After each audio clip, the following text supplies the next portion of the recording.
be seated in the courtroom. Thank you.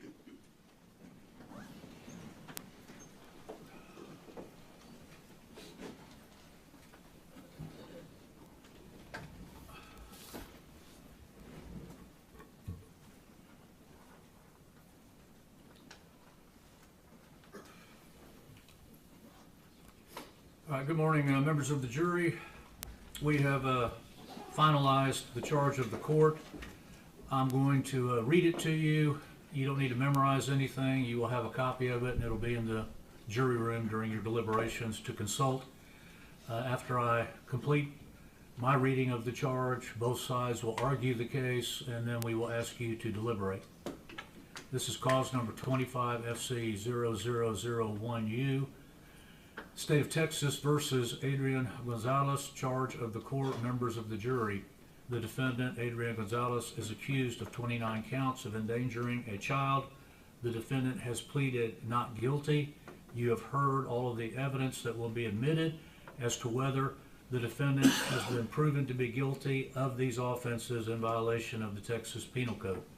Both sides will soon present final arguments. Before they do so, I must now give you the instructions you must follow in deciding whether the defendant has been proven to be guilty or not. You will have a written copy of these instructions to take with you and to use during your deliberations.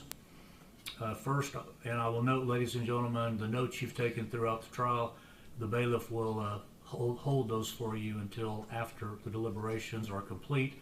As I told you, if we have a dispute as to anything regarding the evidence, we're going to rely on the official court record, so the notes will be retained during your deliberations. First, I will inform you of the general principles of law that must govern your decision in the case. Then I will inform you about the specific law applicable to this case. Finally, I will instruct you on the rules that must control your deliberations. General principles: the indictment. The indictment is not evidence of guilt. The indictment is only a document required to bring the case before you. The indictment cannot be considered in any way by the jury. Do not consider the fact that the defendant may have been arrested, confined, or indicted, or otherwise charged. You may not draw any inference of guilt from any of these circumstances. Presumption of innocence: the defendant is presumed innocent of the charge. All persons are presumed to be innocent, and no person may be convicted of an offense unless each element of the offense is proven beyond a reasonable doubt. The law does not require a defendant to prove his innocence or to produce any evidence at all unless the jurors are satisfied beyond a reasonable doubt of the defendant's guilt. After a careful and impartial consideration of all of the evidence in the case, the presumption of innocence alone is sufficient to acquit the defendant. Burden of proof: the burden of proof throughout the trial is always on the state. The defendant does not have the burden to prove anything. The state must prove every element of the offense beyond a reasonable doubt to establish the guilt for the offense.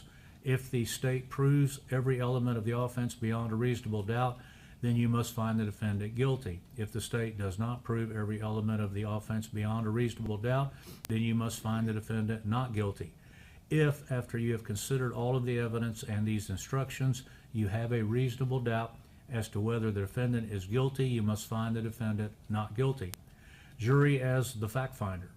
As the jurors, you must review the evidence and determine the facts and what they prove. You judge the credibility of the witnesses and what weight to give their testimony.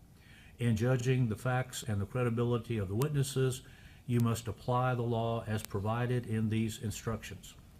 Evidence. The evidence consists of the testimony and exhibits admitted in the trial. You must consider only the evidence to reach your decision. You must not consider, discuss, nor mention anything that is not in evidence in the trial. You must not consider nor mention any personal knowledge or information you may have about any fact or person connected with this case that is not evidence in the trial. Statements made by lawyers are not evidence. Evidence consists of the testimony of the witnesses, materials, and physical items that were admitted into evidence.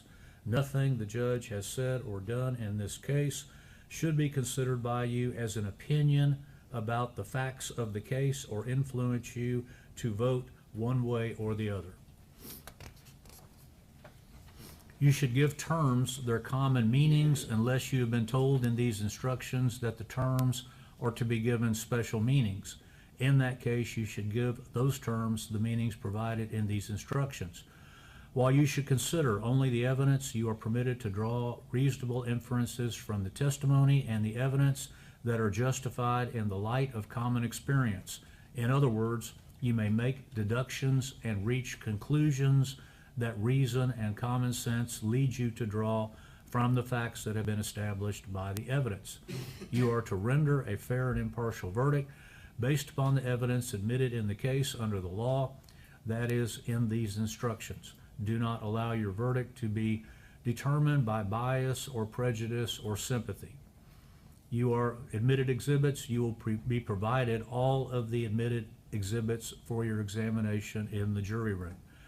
Testimony, the court will allow testimony to be read back to the jury only if the jury, in a writing signed by the foreperson or presiding juror, number one, states that it has a disagreement about a specific statement of a witness or a particular point in dispute, and number two, identifies the name of the witness who made the statement. The verdict, the law requires that you must render a verdict of either guilty or not guilty. The verdict of not guilty simply means the state's evidence did not prove the defendant guilty beyond a reasonable doubt. You may return a verdict only if all 12 of you agree on the verdict. When you reach a verdict, the foreman or presiding juror should notify the court. The defendant's right to remain silent. The defendant has a constitutional right to remain silent. The defendant may testify on his own behalf if he elects to do so. The defendant may also choose not to testify. The defendant's decision not to testify cannot and must not be held against him, and it is not evidence of guilt. You must not speculate, guess, or even talk about what the defendant might have said if he had taken the witness stand or why he did not. The foreperson of the jury must immediately stop any juror from mentioning the defendant's decision not to testify. Instructions on count one, endangering a child. Excuse me. Accusation. The state accuses the defendant of having committed the offense of count one, endangering a child.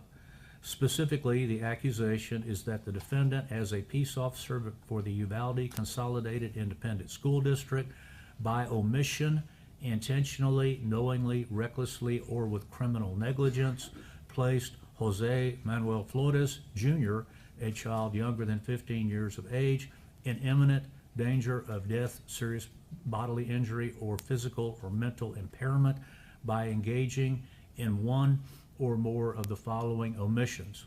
A, after hearing gunshots and after being advised of the general location of the shooter by witness one, and having the time to respond to the shooter, the defendant failed to engage, distract, or delay the shooter, or failed to attempt to engage, distract, and delay the shooter, or failed to otherwise act in a way to impede the shooter until the shooter entered rooms 111 and 112 of Robb Elementary School and shot at a child or children in rooms 111 and 112. B, after hearing gunshots and after being advised of the general location of the shooter by witness one and having time to respond to the shooter, the defendant failed to follow his active shooter training to respond to gunfire by advancing toward the gunfire until after the active shooter shot at one and more than one child or children in rooms 111 and 112 of Robb Elementary School. And that as a peace officer for the Uvalde Consolidated Independent School District, the defendant had statutory duties to act as follows: to prevent an offense against a person about to be committed in his presence and use as much force as necessary to prevent the commission of the offense and no greater, or after being informed in any manner that a threat had been made by one person to do some injury to another person, to prevent the threatened injury if within his power, or to protect the safety and welfare of the people in the jurisdiction of his school district, and that the defendant did not voluntarily deliver to Jose Manuel Flores Jr. to a designated emergency infant care provider. Relevant statutes. A person commits the offense of endangering a child if he intentionally, knowingly, recklessly, or with criminal negligence by omission engages in conduct that places a child younger than 15 years of age in imminent danger of death, bodily injury, or physical or mental impairment. A person commits an offense by omission only if the person has a duty to act. A peace officer has a duty, A, under the provisions of Article 6.06 of the Texas Code of Criminal Procedure, to prevent an offense against a person about to be committed in his presence and use as much force as necessary to prevent the commission of the offense and no greater. B, under the provisions of Article 6.05 of the Texas Code of Criminal Procedure, after being informed in any manner that a threat has been made by one person to do some injury to another person, to prevent the threatened injury if within his power. C, under Section 337.081 of the Texas Education Code, to protect the safety and welfare of people in his jurisdiction. Such endangerment is not an offense if the defendant voluntarily delivered the child to a designated emergency infant care provider under Section 262.302 of the Texas Family Code. Definitions: conduct, an act or omission and its accompanying mental state. Omission, a failure to act. A person commits an offense only if he voluntarily engages in conduct including an act, an omission, or possession. A person who omits to perform an act does not commit an offense under the law, unless a law provides that the omission is an offense or otherwise provides that he has a duty to perform the act. Intentional conduct, a person acts intentionally as required by this offense if the person has the conscious objective or desire to engage in the conduct that would place a child younger than 15 years of age in imminent danger of death, bodily injury, or physical or mental impairment. Knowing conduct, a person acts knowingly as required by this offense if the person was aware that his conduct was reasonably certain to place a child younger than 15 years of age in imminent danger of death, bodily injury, or physical or mental impairment. Reckless conduct, a person acts recklessly as required by this offense if there is a substantial and unjustifiable risk that his conduct would place a person younger than 15 years of age in imminent danger of death, bodily injury, or physical or mental impairment. This risk is of such a nature and degree that its disregard constitutes a gross deviation from the standard of care that an ordinary person would exercise under all circumstances as viewed from the person's standpoint, and the person is aware of but consciously disregards that risk. Criminally negligent conduct. A person acts with criminal negligence as required by this offense if there is a substantial and unjustifiable risk that his conduct would place a child younger than 15 years of age in imminent danger of death, bodily injury, or physical or mental impairment. This risk is of such a nature and degree that its disregard constitutes a gross deviation from the standard of care that an ordinary person would exercise under all circumstances as viewed from the person's standpoint, and the person ought to be aware of that risk. Bodily injury means physical pain, illness, or any impairment of physical condition. Designated emergency infant care provider means an emergency medical services provider, a hospital, or a child placing agency licensed by the Department of Family and Protective Services that agrees to act as a designated emergency infant care provider and has on staff a person who is licensed as a registered nurse and who will examine and provide emergency medical services to a child taken into possession by the agency. Excuse me, sir. Application of the law to the facts. You must determine whether the state has proven beyond a reasonable doubt 6 elements. The elements are that number 1, the defendant in Uvalde County, Texas, on or about May 24th, 2022, engaged in one or more of the following omissions. A, after hearing gunshots and after being advised of the general location of the shooter by witness 1 and having time to respond to the shooter, the defendant failed to engage, distract, or delay the shooter, or failed to attempt to engage, distract, or delay the shooter, or failed to otherwise act in a way to impede the shooter until after the shooter entered rooms 111 and 112 of Robb Elementary School and shot at a child or children in rooms 111 and 112, and or B, after hearing gunshots and after being advised of the general location of the shooter by witness 1 and having time to respond to the shooter, the defendant failed to follow his active shooter training to respond to the gunfire by advancing toward the gunfire until after the active shooter shot at one and more than one child or children in rooms 111 of Robb Elementary School. And number 3, Jose Manuel Flores Jr. was at the time a child younger than 15 years of age.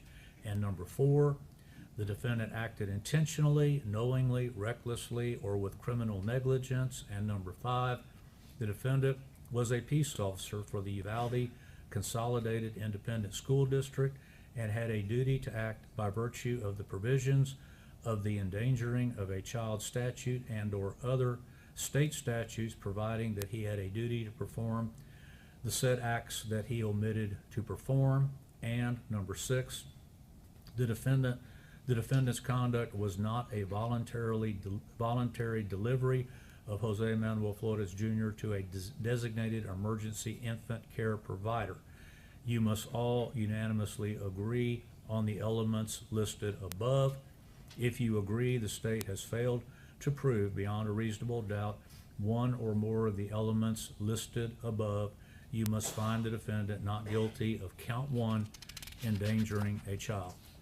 If you agree the state has proven beyond a reasonable doubt each of the elements listed above, you must find the defendant guilty of count 1. Stipulation of facts by the parties. The defendant has stipulated that the named child victims in the indictment either suffered death or physical bodily injury on May 24th, 2022 as a result of the mass shooting at Robb Elementary School in Uvalde, Texas. All right, counts 2 through 29, ladies and gentlemen, instructions on those counts endangering a child. The state accuses the defendant of having committed the same offense of endangering a child in counts 2 through 29. Specifically, the accusations in these counts are the same as those in count 1, except that the alleged victims, all children younger than 15 years of age, are as follows. Count 2, Azucio Sergio Garcia. Count 3, Xavier James Lopez. Count 4, J.C. Carmelo Ivanos. Count 5, Annabelle Guadalupe Rodriguez. Count 6, Alexandria Anaya Rubio. Count 7, Leila Marie Salazar. Count 8, Elena Torres. Count 9, Rogelio Fernandez Torres. Count 10, Nevia Alicia Bravo. Count 11, Jacqueline Jaden Casares. Count 12, McKenna Lee Elrod. Count 13, Elena A. Garcia. Count 14, Tess Marie Mata. Count 15, Miranda Gail Mathis. Count 16, Alethea Haven Ramirez. Count 17, Maita Elena Rodriguez. Count 18, Jayla Nicole Silguero. Count 19, Ameria Joe Garza. Count 20, Noah Oscar Arona. Count 21, Chloe Melinda Torres. Count 22, Jordan Demetrio Olivares. Count 23, Jadian Canizales. Count 24, Samuel N. Salinas. Count 25, Kendall Faith Olivares. Count 26, Mia Sorillo. Count 27, Gilberto E. Mata. Count 28, A.J. Martinez. Count 29, Maya Zamora. Relevant statutes and definitions in regard to the above. The relevant statutes and definitions for counts 2 through 29 are the same as those that have been set forth previously in the instructions for count 1. Application of the law to the facts, you must determine whether the state has proven beyond a reasonable doubt the same 6 elements listed in count 1 previously with respect to each of the remaining counts 2 through 29, except that the names of the victims alleged in these counts are different. Likewise, you must all unanimously agree on all such elements with respect to the remaining counts 2 through 29. With respect to each of the remaining counts 2 through 29, if you all agree the state has failed to prove beyond a reasonable doubt one or more of the 6 elements, you must find the defendant not guilty of that particular count. However, if you all agree that the state has proven beyond a reasonable doubt each of those 6 elements, you must find the defendant guilty of that particular count. Rules which control deliberations. You must follow these rules while you are deliberating and until you reach a verdict. After the closing arguments by the attorneys, you will go to the jury room. Your first task will be to pick your foreperson or your presiding juror. The foreperson should conduct the deliberations in an orderly manner. Each juror has 1 vote, including the foreperson. The foreperson must supervise the voting, vote with the other members on the verdict, and sign the verdict sheets. While deliberating and until excused by the trial court, all jurors must follow these rules. Number 1, you must not discuss this case with any court officer or the attorneys or anyone not on the jury. Number 2, you must not discuss this case unless all of you are present in the jury room. If anyone leaves the room, then you must stop your discussions about the case until all of you are present again. Number 3, you must communicate with the judge only in writing, signed by the foreperson, and given to the judge through the officer assigned to you. Number 4, you must not conduct any independent investigations, research, or experiments. Number 5, you must tell the judge if anyone attempts to contact you about the case before you reach your verdict. Your sole duty at this point is to determine whether the defendant has been proven guilty. You must restrict your deliberations to this matter alone. After you have arrived at your verdict, you are to use one of the forms attached to these instructions. You should have your verdict sign his or her name to the particular form that conforms to your unanimous verdict. After the closing arguments by the attorneys, you will begin your deliberations to decide your verdict. Date, January 20th, 2026. Sid Harrell, judge presiding. Ladies and gentlemen, there are 29 verdict forms attached. They are all identical other than the name. I'm going to read the first form to you to illustrate what they all say, and the rest will be attached to the verdict for your consideration. Now, the verdict forms are not to suggest to you what your verdict should be. However, Should you decide to use these verdict forms, each and every one must be signed by the presiding juror, the foreperson, indicating your unanimous verdict.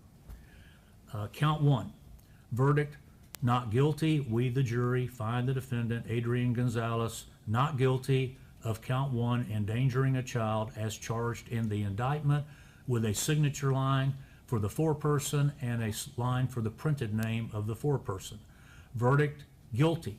We, the jury, find the defendant, Adrián Gonzales, guilty of count 1, endangering a child, as charged in the indictment. Again, signature line for the foreperson and a line for the printed name of the foreperson. Identical verdict forms for each of the 29 counts alleged. All right, ladies and gentlemen, at this time, both sides have an opportunity to argue the case. The state does have the burden of proof, so they have the opportunity to open and close the arguments. I will ask them to address you at this time. Thank you, Your Honor.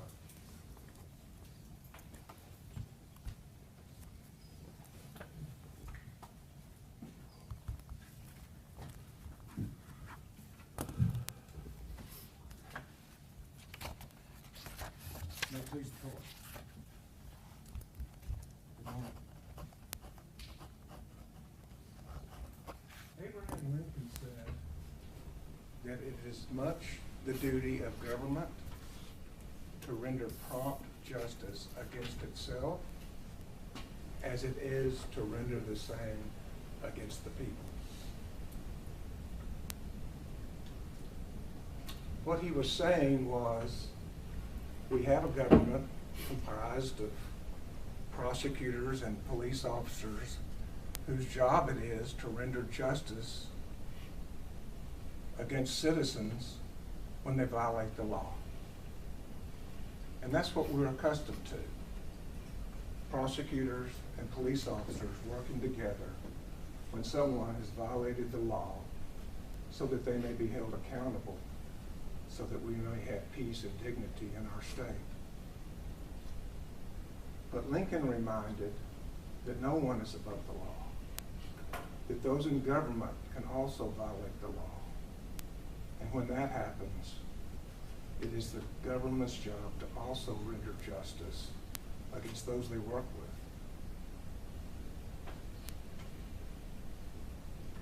And so on May 24, 2022, when 19 children were slaughtered and 10 others were injured, Texas Rangers from all over the state came to Uvalde, Texas, investigated the crime scene, talked to witnesses, analyzed the case for up to a year. And after analyzing the case, one of the members of the government has been brought to you for justice. But ultimately, in our country, in a democracy, it is the people that decide their government. You do that by electing officials. You do that by sending letters or requests to have the law changed. And when one of the members of your government violates the law, you decide whether or not that is acceptable. Because make no mistake, the 12 of you will set the bar for law enforcement in these situations. If it's appropriate to stand outside hearing 100 shots while children are being slaughtered, that is your decision to tell the state of Texas. And by the same token, if that is not appropriate, that is not how we expect officers that are charged with the duty of protecting children to act, that will also go out from this court.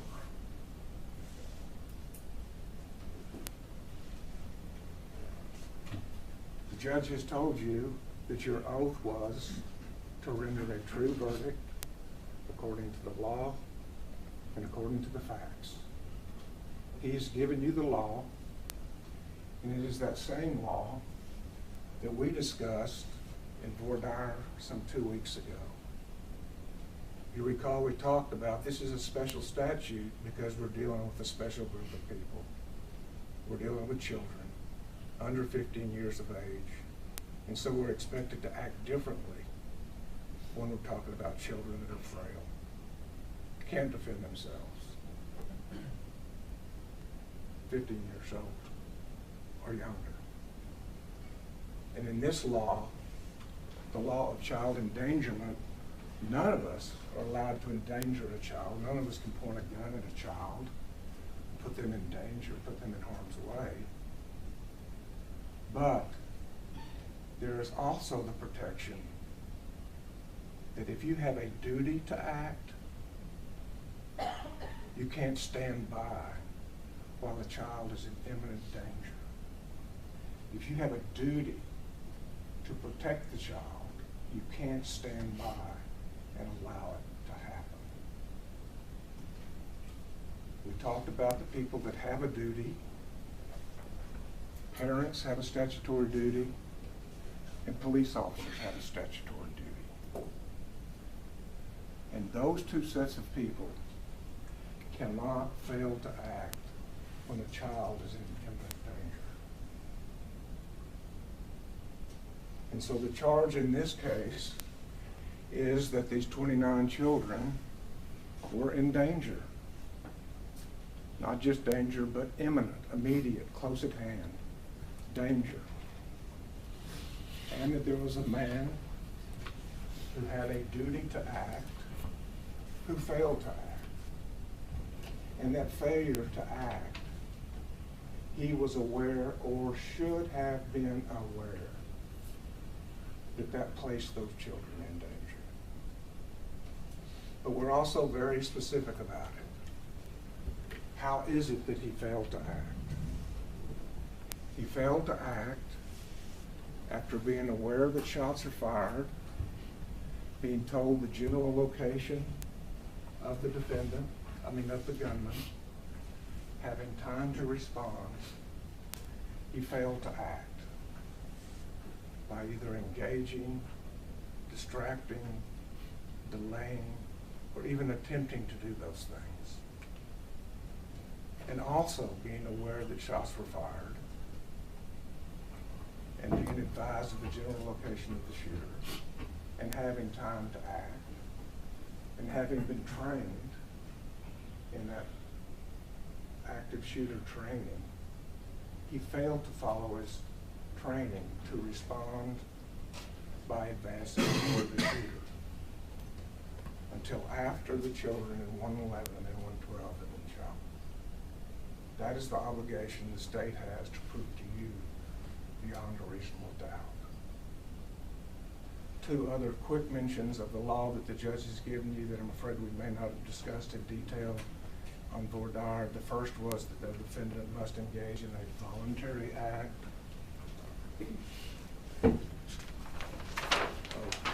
The first was on causation. We talked about when you have child endangerment by omission, there can be two people that can be held responsible.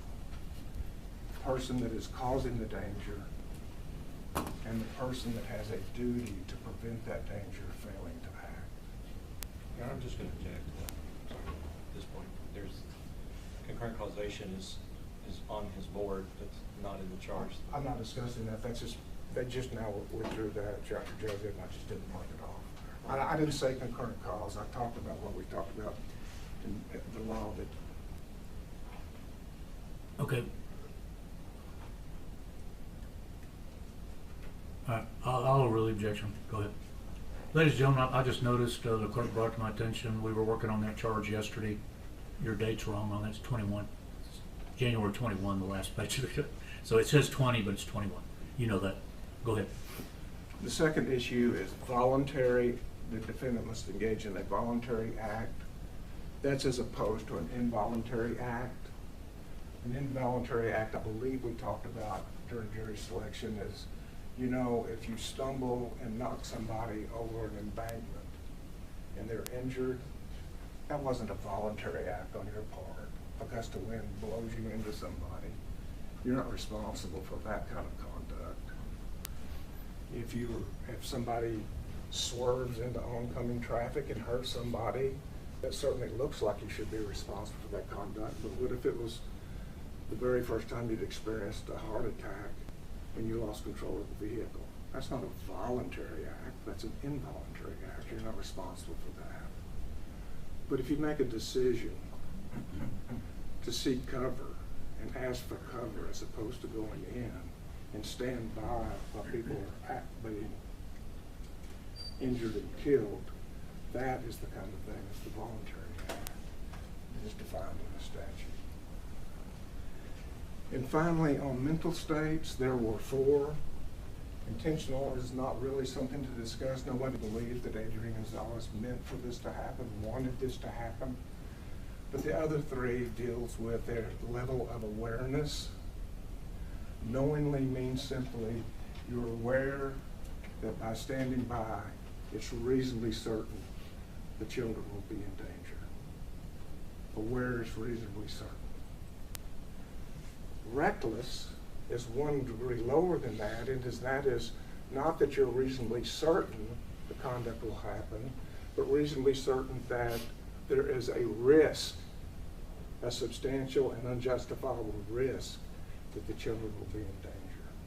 But there's still an awareness.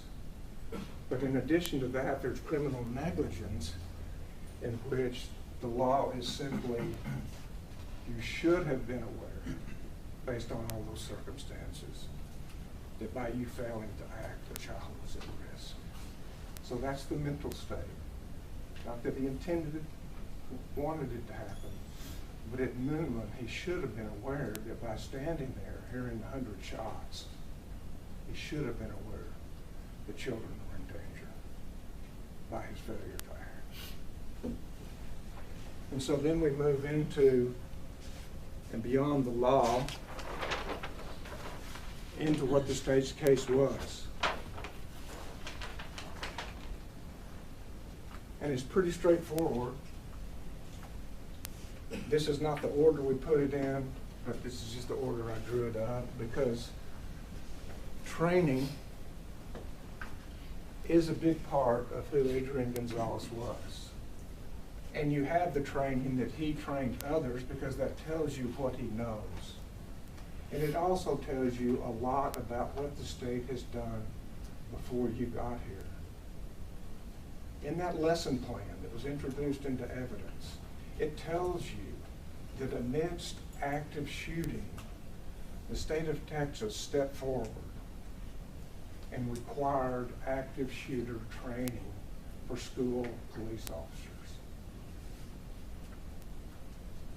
And that active shooter training includes stop the killing, stop the dying. And it's not terribly complicated. The training is go to the gunman, advance toward the shots. Pretty straightforward. Not complicated, not hard. Go to where the gunfire is. That's what the training is. We brought you evidence that Adrián Gonzales taught the class that said, advance to the gunman, stop the killing, stop the dying. Even if you're the only one there, solo entry, you've got an obligation to go in. Why? Because in our state we have a priority of life. Innocent civilians, their priority of safety is above the police officers. The officer going through this training is aware that the safety of the innocent is above the safety of the police officer.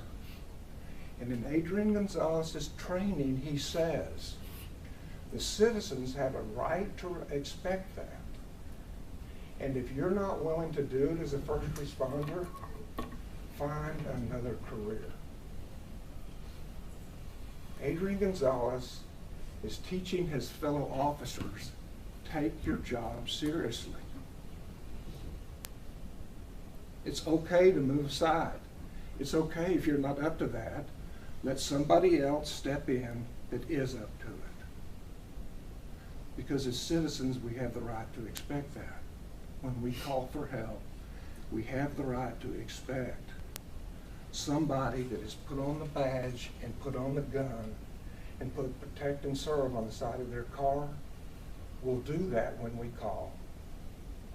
Because if they're not willing to do that, where are you? What are you left with when you're in danger?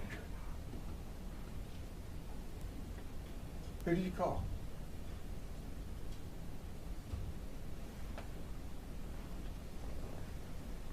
And so Adrián Gonzales, armed with this training, the next thing we spent a considerable amount of time on was the shot count. The casings along the west side, the casings along the hallway, the casings in 111, the casings in 112. And why did we spend all of the time on that? Because it's the state's position that each shot was notice to Adrián Gonzales to advance toward the gunfire. Each shot was important to those 19 children and those 10 survivors. Each shot.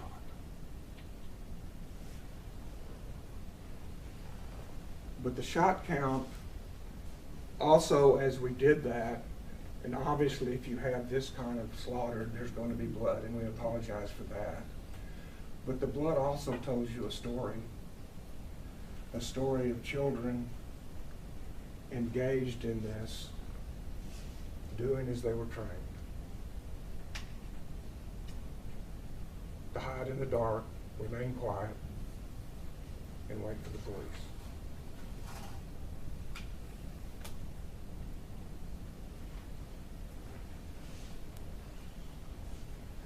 Did the defendant have time to act? We brought you videos, the funeral home videos, as well as the hallway videos, as well as dispatch, to tell you what he was aware of, when he was aware of it, and what was going on as he stood outside the fourth grade wing for 3.5 minutes before he made his first move, before he moved forward. We also brought you the defendant's statement. And the defendant's statement, I think, clears up almost the entire case. That is what he told the Texas Rangers shortly after this happened. If you're worried about whether or not he had notice and whether he had time to act and what his decision-making was, listen to these words from Adrián Gonzales. He's over there. He's over there. He's wearing black. I say where? I hear shots going off. Hear sounds coming from behind the building. I get on the radio and say, shots fired at Rob's school, and give the location and where he is. Trying to get from the front of my vehicle to the back of my vehicle. There's only a tree in a building. She tells me he's over there. She's pointing, saying he's over there. He's dressed in black. I say where? She says the teacher's parking lot. I want to say I saw a black car at the end, and then I hear the rounds going off. When Melody Flores says he's over there, the teacher's parking lot, I hear the rounds going off.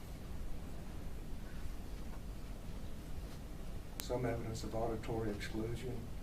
He tells the Rangers, as Melody Flores is telling him where he is, he hears the rounds going off. She goes, he's over there by the teacher's parking lot. Then I hear the sounds going off. I heard 7 or 9 shots while I was inside the building. the coach said parking lot in all black, that's when I heard the rounds start going off. I never saw him. I never went to the school until I got coverage over here. Then I made entry. I heard like 3 or 4 gunfire.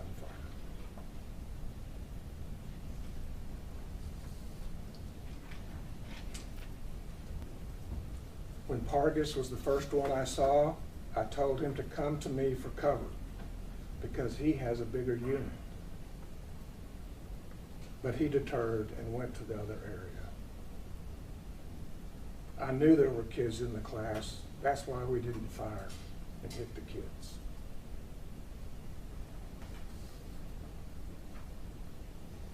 I'm responding because they are saying the guy is running to the school. I didn't respond to the accident. That's a PD traffic. I'm going over there because they are saying the guy is going to the school and has a gun. Yeah, that's why I'm going to the school. And so the question is, if his Melody Flores is telling him where he is, he's in black, when did she tell him that? Do you really suppose that someone who risked her life to go tell the kids to get inside the door, that is that worried about those children, that turns to run, that when the police officer gets there, doesn't immediately say what she told you she said? He's over there, he's in the parking lot. Where? And she points. And then says, we've got to get in there. And isn't that consistent with what human beings do? Look at Gilbert Lamons. When he sees children in danger, just as Melody Flores sees kids in danger, what does he start saying? Get in there, get in there, get in there, get in there, get in there. Repeats it over and over and over again because of the urgency of the children being in danger.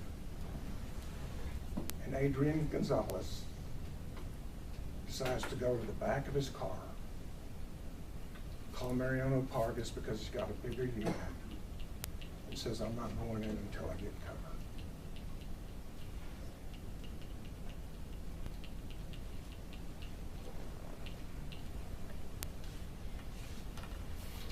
We proved to you the children were in danger. And I know that was a horrible thing to have to experience. But each one of those children deserves to be remembered. And you needed to know that those 60 shots in rooms 111 and 112 before Adrián Gonzales entered, those shots ended those kids' lives. This was over before he went in. A whole lot of blame for a whole lot of officers. This was over while he stood outside.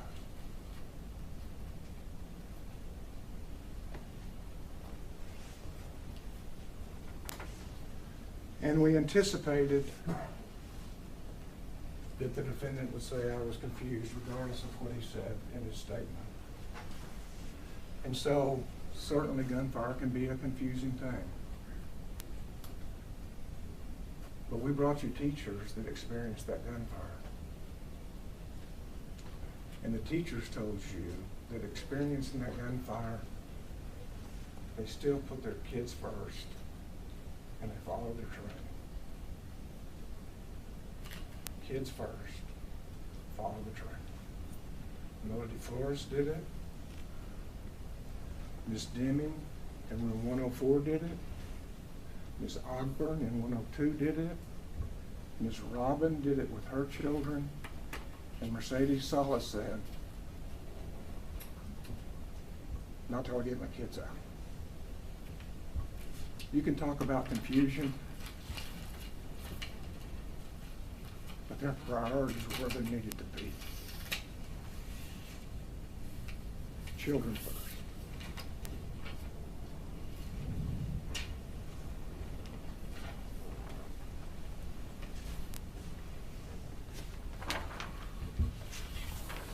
And then we talk about the defendant's evidence. or the defendant's case, let me say. We started very early on that Monday, but he didn't have time because it was too far. It was 45 seconds over there. So we brought you evidence that somebody that covered almost that same distance was able to do it at a jog in about 11 seconds. It was further than that, given 15, 18 seconds, but it certainly wasn't 45 seconds. And then there was the representation. There were no shots fired toward Melody Flores. There's no evidence of that. And so we brought you the evidence of the 8 casings on the side of the parking lot, the shot into room 24. Well, those 8 shots were accidental discharge by a man bent on killing kids. He just made an accident, swung his gun around, and fired those shots, not toward Melody Flores, but toward that window. And so we brought you the casings. One picture shows 3 of the casings, but you remember the FBI agent said we had to go back several times, and so there's 2 more markers that are additional. There's 5 casings. There's 5 shots in the glass and 5 shots directly across up into the, not 5, but shots shrapnel up into the ceiling and down into the floor.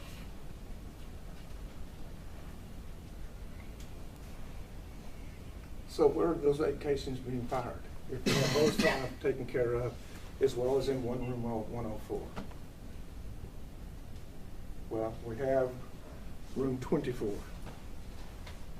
And so they tell you, well, that could have come out of room 111. So we brought you evidence that it was circular or almost oblong, saying that's the wrong angle. But more important than that, there's a piece of conduit running up the building. That bullet would have to pass through without leaving a mark.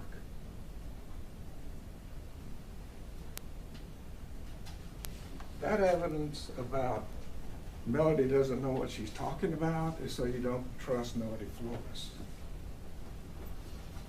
And if you have any hesitancy on Melody Flores, go back to the defendant's statement where he says she told me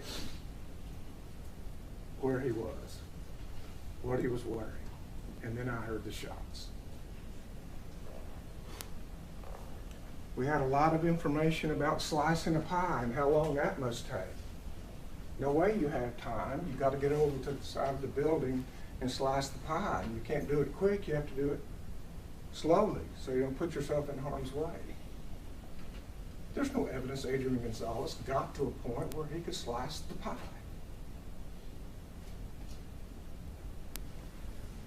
And we had evidence from their expert that said, slice the pie, how about taking a quick peek? You have cover, you have concealment, the gunman can't see you, you just peek around from a safe position. Well, it wasn't really cover. Well, it's not cover from the south side if the gunman's over there. Adrián can see that way. It's not cover from the west side if the gunman's over there. He's not over there, which Adrián can see. But it is cover from the northwest side, where the gunman is firing 16 shots, while Melody Flores is telling me he's over there. Echo, Adrián did tell the Rangers that there was an echo.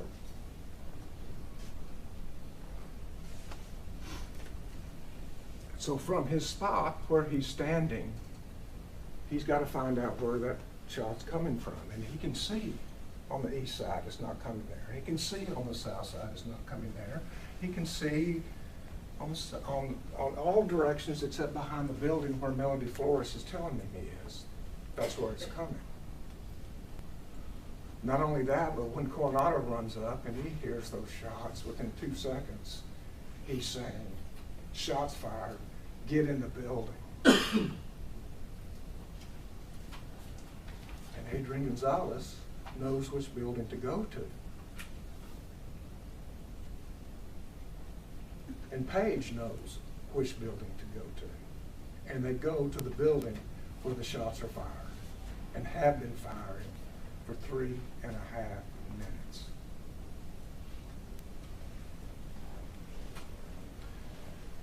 Well, let's talk about the doors, the responsibility of the doors.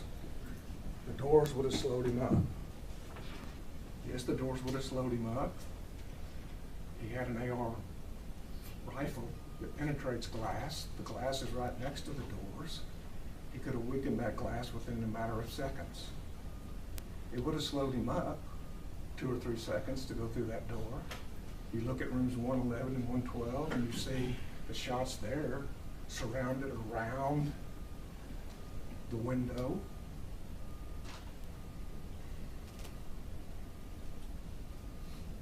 May have slowed him up another couple of seconds if the door is locked. But we're not talking about a couple of seconds. We're talking about 3.5 minutes, number one. Number two, the charge of endangering a child means you have to be aware the child is in imminent danger when you fail to act. And that failing to act, failing to lock the doors, did not happen as the gunman was firing the guns. The children weren't in imminent danger, immediate, close at hand danger when those doors weren't locked. Their failure to act at that point was not at the point where the children were in imminent danger, nor is there evidence they have a statutory duty to act. And in this case, let me say, there are adults we can be very disappointed in.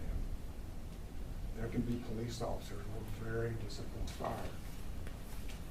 They didn't say if he was shooting at the school or not, but that's important information we should have known. But their expert got on the stand and said, wreck, man with a gun, what does that say? Not a lot. A man can be with a gun, but not be all that dangerous. But what about shots fired? His testimony was, then it gets real. What does that mean to a police officer? Shots fired. Then it gets real. Then on your way over there, you got time to know I'm facing somebody where there's shots fired. It reduces the confusion by the preparation. Shots fired. This is real. I've been trained. Shots fired at a school. Not the information in the school. Shots fired. Rob Elementary, man with a gun. I've been trained. I may have to go in solo.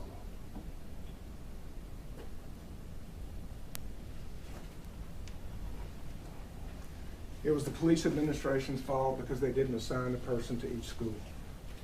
I suppose that statement is really, if they had assigned somebody, as long as it wasn't Adrián Gonzales, the outcome would have been different.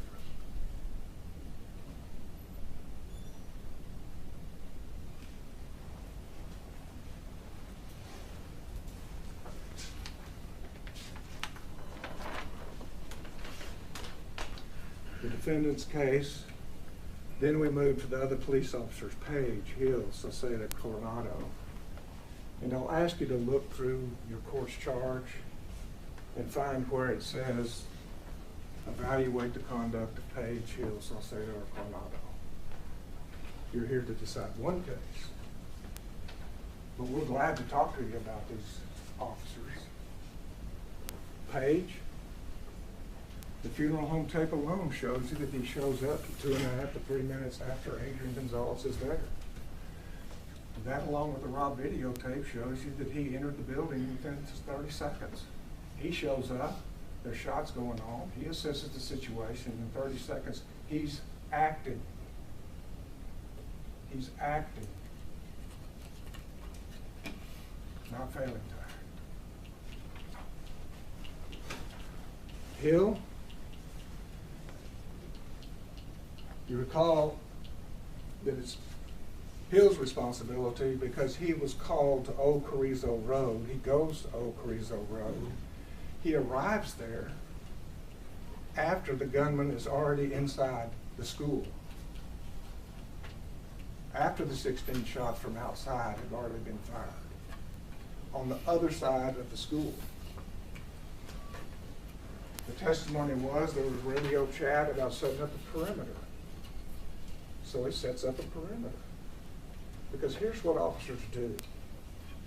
They get dispatched and they act.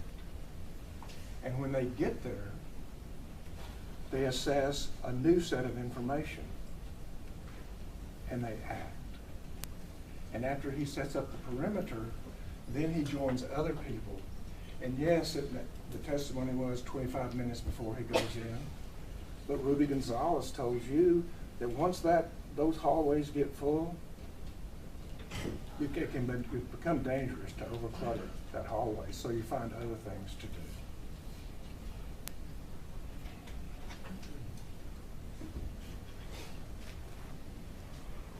Well, if there's a perimeter, doesn't that count for Adrian too?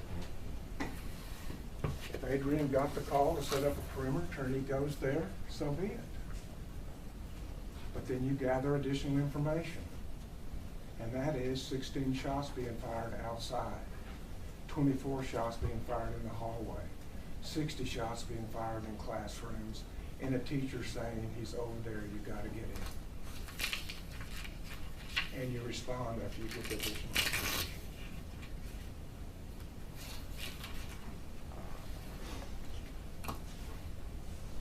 Salcedo shows up 30 seconds after the gunman has started shooting. The gunman shooting into the glass, into the classrooms. That's before Salcedo gets there.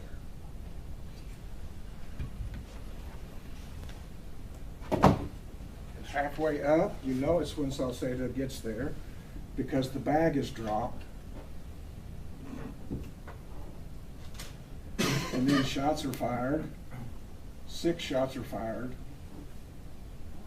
from behind a long row of cars. You're talking about him having an instant in which the gunman we know is hurrying the last part of that trip. We know the gunman is not firing into the building at that point. He's firing somewhere else. They think they're taking shots.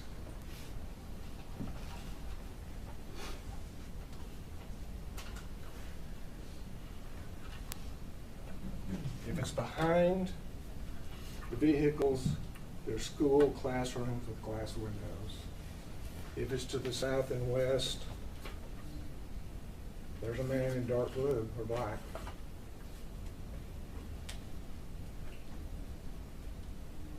Permission to fire. Being careful. And then getting in his car and acting and following his sergeant to the end of the corner where Coronado says, I believe that's Salcedo. Also jogging to find the gunman. He's acting. And Coronado arrived to the sound of, he said he was receiving gunfire. The man at the funeral home is telling him, I think he says 2 or 3 the building.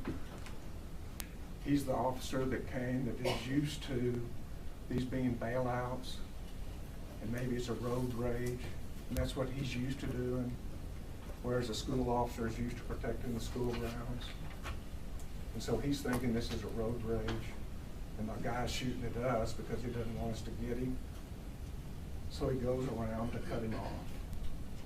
But in going around to cut him off, he's acting. He's acting to stop the shooter. You may not like his decision. You may not be proud of his decision, but he's acting. This is a failure to act case. And you know that he's acting because he jogs. He's looking for the gunman. And when he hears shots fired, he acts within 2 seconds. get in the building, shots fired, and he goes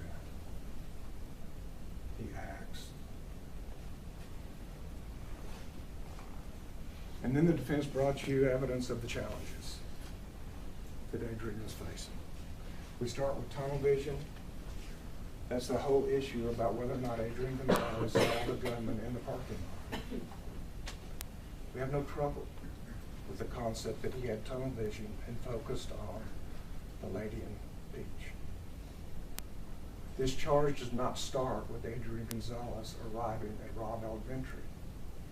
The charge starts specifically with, after hearing shots fired, after Melody Flores, witness number 1, which you can conclude now is Melody Flores, told him the general location of the shooter, and then having time to act.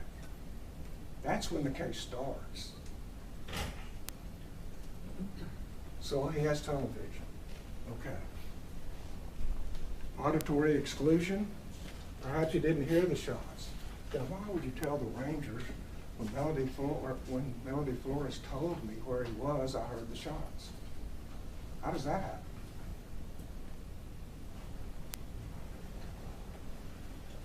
This was really complicated. Complicated set of facts I have to decide on.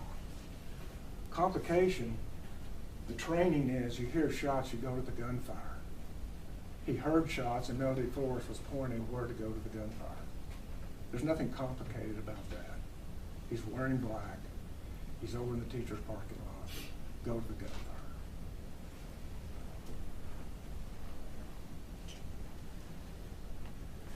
Perimeter.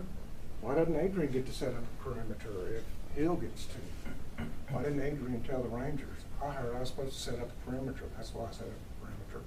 That isn't what he said. He said, I waited for cover before I was going in.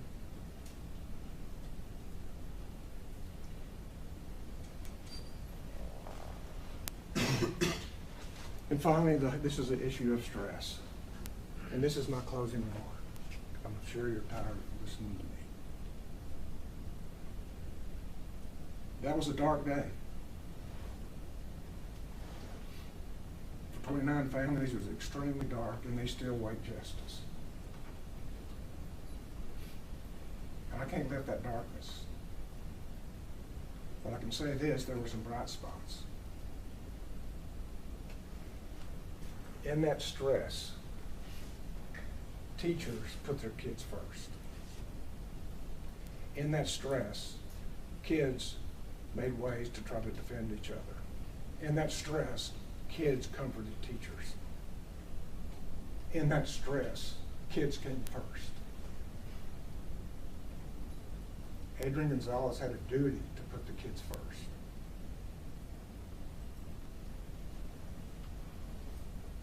And he called for cover.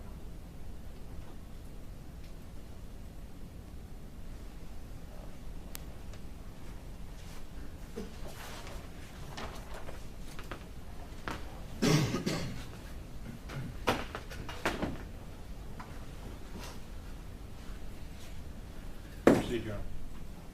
Yes, sir, please.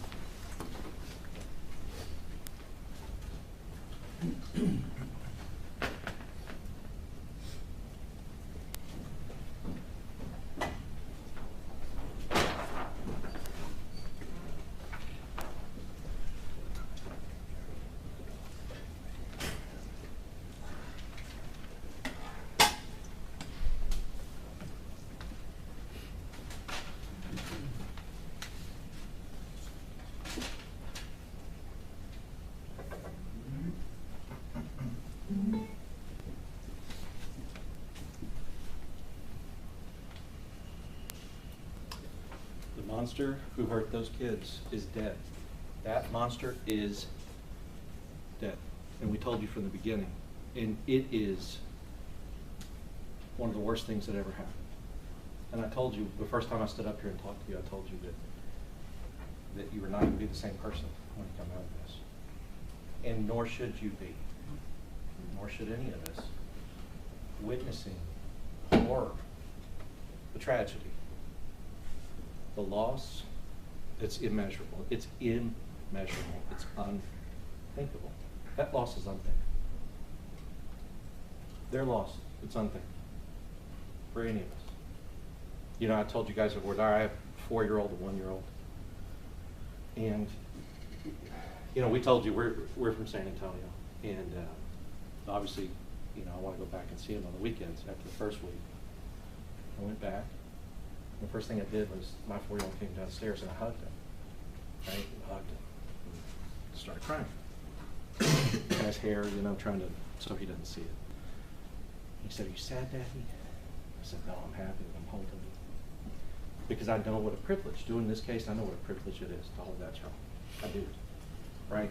I know, I can just imagine what it's like to not be able to do that. And I can imagine the pain, and I can imagine the anger. I can imagine wanting to put somebody in that chair because I can't put the monster that did that to my child in that chair. I can imagine. And I can imagine putting pressure. And I can imagine them responding to the pressure.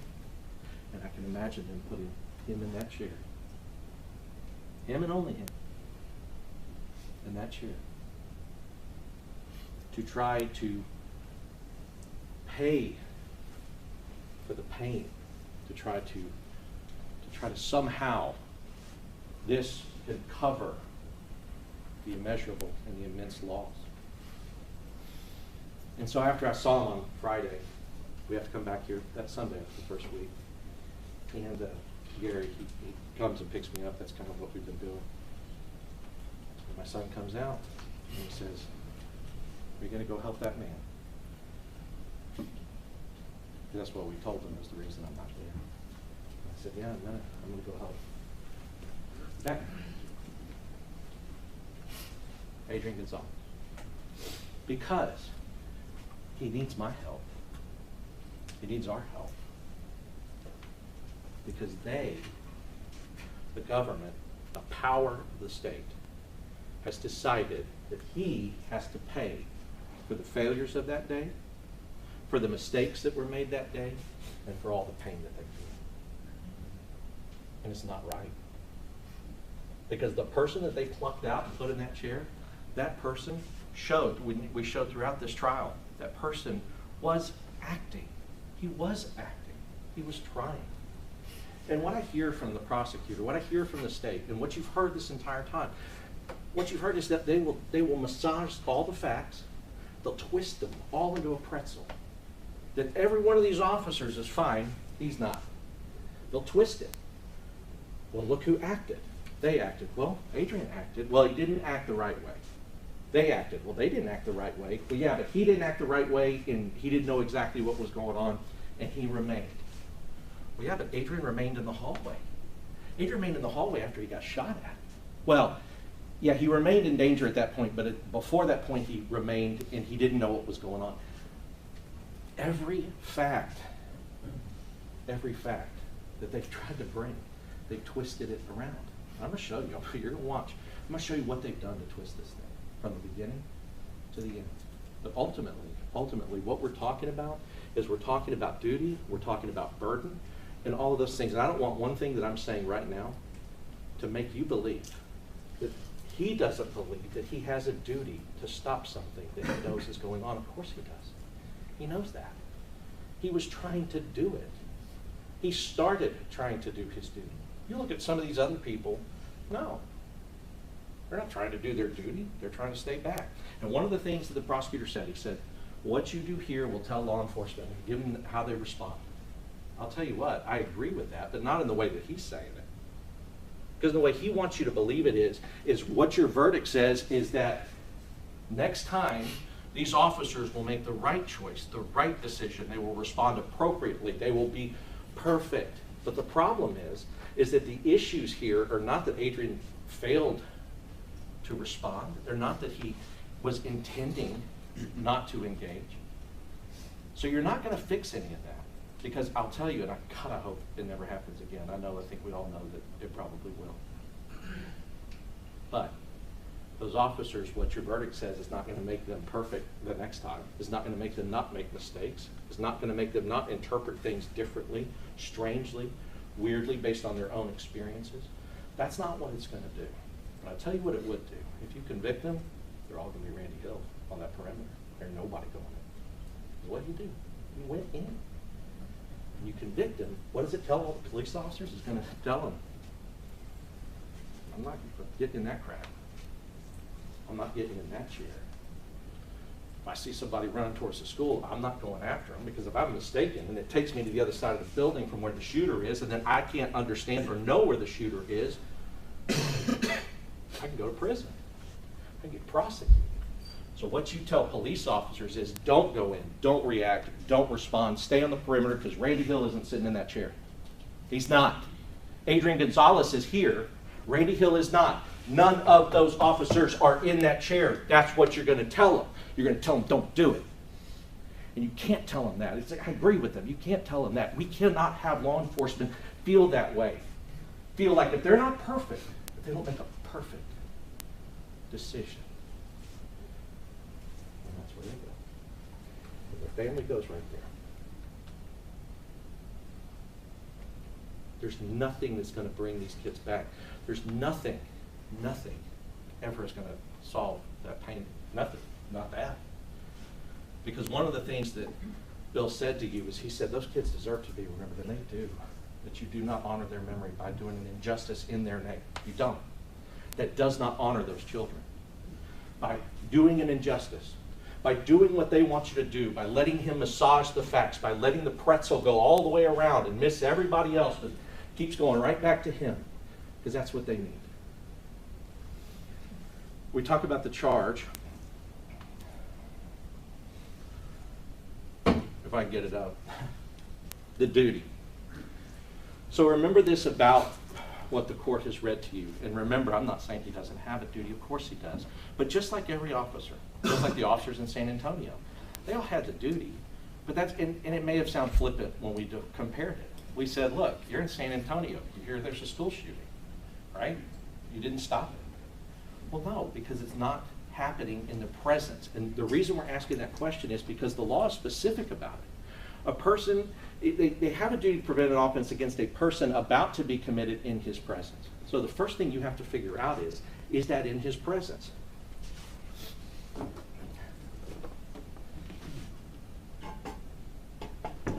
You know, and the judge told you, you know, you use common meanings, but he is here, and he never, they're not even disputing, he never saw the shooter, ever.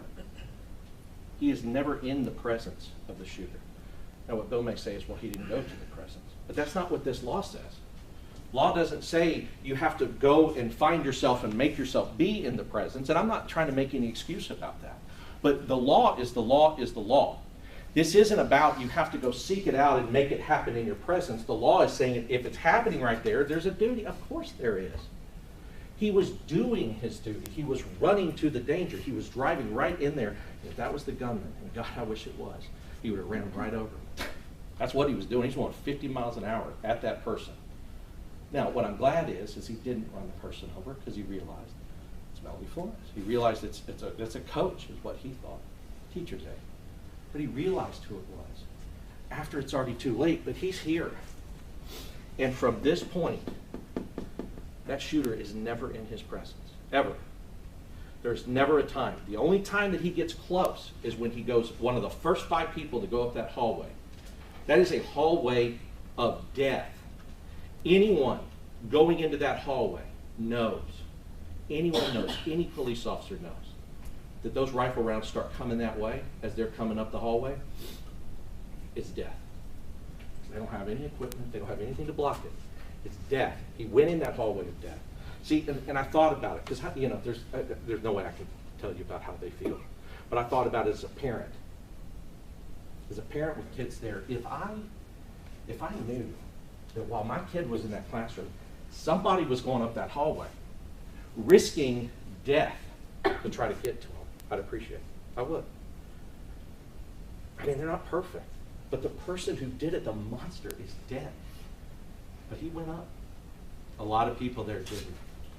A lot of people didn't enter that building until it was surrounded on, the room was surrounded on all sides by officers with rifles. Not one person on the side that he went in had one. Not one person had an AR. Not one person had a rifle. And they went in. Donald Page went in. Coronado went in. Chief Arredondo went in. Those people all went in and risked certain death. And the only time that he could have even been close to being in the presence of the shooter is when the shooter shot at him and Page through the wall. And you heard that testimony that there's gunshots going through the wall that they have to back up because not only can they not get to the door at all, they cannot get to the door. Joe Vasquez told you, that door, you're going to die at the door. You will die at the door. And I know that what the prosecution's saying is you should. Your job is to die at the door. But there was a lot of people out there. And if that's the training, die at the door, then everybody out there didn't follow it. Everybody out there waited until there was shield. Everybody out there, Joe Vasquez included. Everybody. And you remember what Joe said. He said, you know, thought his daughter could be in there. And he still waits 50 minutes for shields, for a plan, for BORTAC. So that's what I'm saying. They're twisting it around and they're saying, well, his job, every shot was noticed that Adrian had to go in and be the person to die at the door. To be the person that tried to breach, solo entry with nothing. But nobody else did that. So is that the training? Right? Like that's one of the things that you have the right to go, because that's count 2, disregarding his training. Is that the training? Because if that is the training, and all these officers have been trained, and not one of them does it, but only one of them sits there, right? Like you have to twist it. Every time, for every fact has to be twisted around. That no other officer, I mean, I'm assuming, I mean, they made a point. Everybody's trained an active shooter. But that's why we pointed out that, well, now it's become a barricaded subject. And that training's different than active shooter. Now, some people are treating it like a hostage situation. And that's different than active shooter. And so the point is with this training is this training was never meant to be twisted and used like this. You think that anybody that's put it on police training is going, yeah, and if you don't follow this, you're going to prison? I mean, that's not what they're doing. They're trying to give the best possible tactics and strategies to get to the best possible outcome. That's the point. But go back to the duty. If you find right there, you know, honestly, he was never in the shooter's presence. Never was in his presence. Because that law, do not let them argue that law means that he has to go put himself in the presence.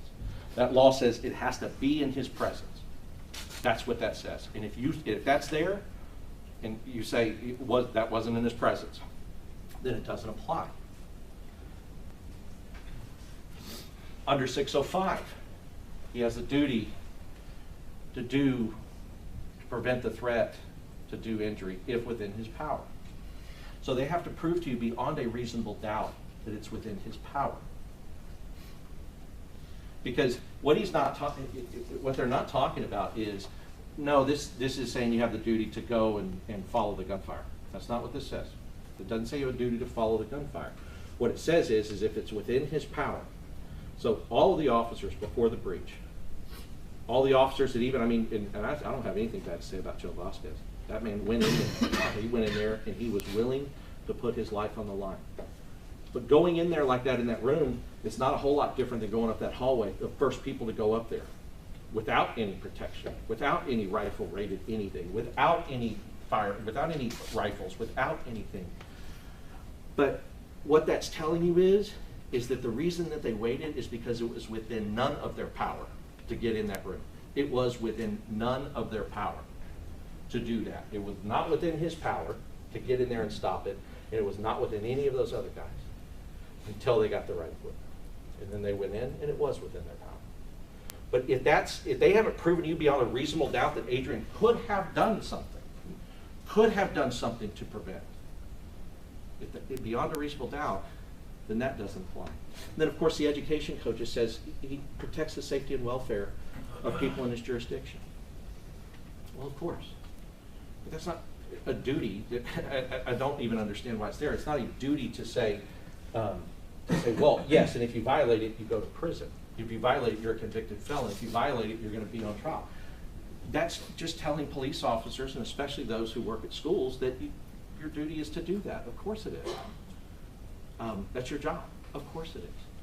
But what we're talking about is we're talking about a man who is trying to do that. He is not trying to do that. He's not going, I'm not protecting anybody. Oh, uh-oh, shooter. And then drive off the other way. He doesn't drive around the building. He doesn't drive away from the gunfire. He's still trying to figure this out, because we're talking about 1 minute and 48 seconds under their indictment. He keeps saying 3 minutes, but it's 1 minute and 48 seconds. I showed you this in voir dire. When we talk about beyond a reasonable doubt, possibly, probably, guilt likely, strong belief. If you have a strong belief that he had a duty, it's not guilty. Right there. That's why I'm talking about duty first, because as the prosecutor explained, if there's not a duty, then there's not. And not one of this is to be interpreted as me saying that he doesn't have a duty. We all have a duty to each other. And he's a police officer, and he's going to do what he can. But when we're talking about criminal charges, if you even get to, well, it's likely that he does have that duty. It's likely that it was within his power. It's likely that it was within his presence. I have a strong belief it was in his presence. I have a strong belief that it was within his power. That's not guilty. It's a verdict of not guilty right there. That's the first consideration. But going to the indictment, after hearing gunshots and after being advised of the general location of the shooter, and Nico's going to talk to you a lot more about this, like, it's convenient the way they're twisting it. It's convenient the way they're saying, well, of course, he was advised. She told him, 1, 2, 3, and told him exactly where it was, and she pointed over, she's over here, pointed over there, and he knew. That's how they're presenting it to you. But that's not how we know that that's not how it happened. We know, we have to know, because she is frantic. She is very unclear about a lot of things. And so if you have a reasonable doubt that he was advised of the general location of the shooter, that's not guilty. If you have a reasonable doubt that he had time to respond to the shooter, clicker slow on the uptake. Right, having time to respond to the shooter. If you have a reasonable doubt as to that, it's not guilty. Right, because what we established, and even now when he's reading Adrian's statement, shots fired, or she told me where it was, shots fired, I radioed it out. He's compressing time in his interview. We're going to talk about that. He's compressing that time. The way he's telling it, she tells him, da-da-da, and then he communicates it on the radio. We know that that's not what happened. We know that from the time of shots fired to the time he communicates it on the radio is a longer period of time, which is accounted for by the fact that he is trying to get the information out of her. Once he does, he communicates it. Once he communicates it, we told you, it's a second after this monster's already gotten in. That unlocked door, but it's already gotten in that door. When he communicates this out, the guy's already there. So having time to respond. Once he finally figures out what it is, does he have time to respond? And if he does respond, we were showing you, if he does respond over here, he's responding to something that's not even there anymore. He's doing basically what Coronado does, which is go completely away from where they saw him go in and go all the way around the building. So if there's a reasonable doubt as to having time to respond, that's not guilty. Any reasonable doubt as to any of these things, these are all elements that they have to prove to you beyond a reasonable doubt. And if there's any reasonable doubt as to any of these things, if there's a reasonable doubt as to Melody Flores and what she said, that doesn't say anything about her. That woman was traumatized. Of course she's going to be confused. Of course she's going to say it's a handgun when it's a rifle. Of course she's going to describe a completely different police car. Of course she's going to do those things because she's traumatized. But the reason we point those things out is they want him to be perfect, but they have to be perfect. They have to convince you perfectly, almost, beyond a reasonable doubt of their evidence. And that evidence rests on what did Melody Flores say and when did she say it? And they did not prove that. They did not prove it because even when she testified, and Nico's going to go over it, she agreed that she was not just saying clearly, hi, this is what's happening, and this is where it is. She was saying a lot of different things.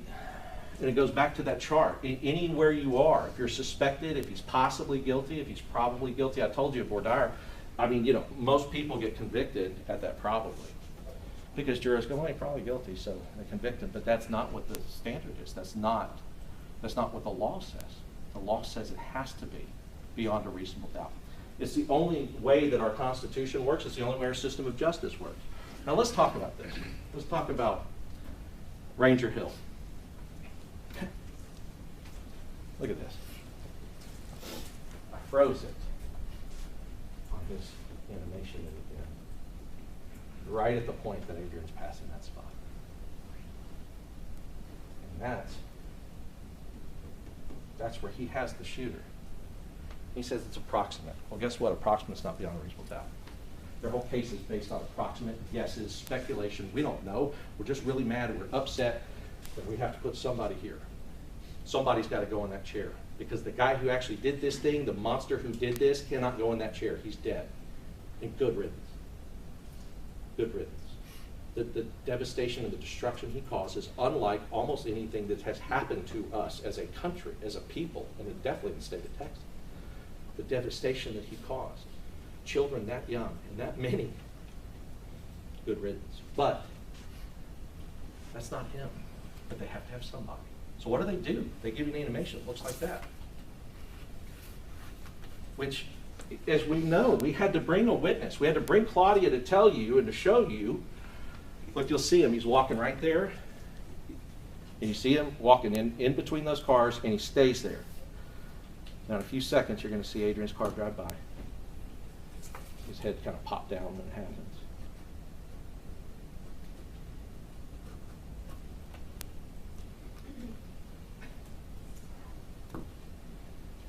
He's going right there. You see the white car is flashing right through. That's Adrian driving by him between the cars.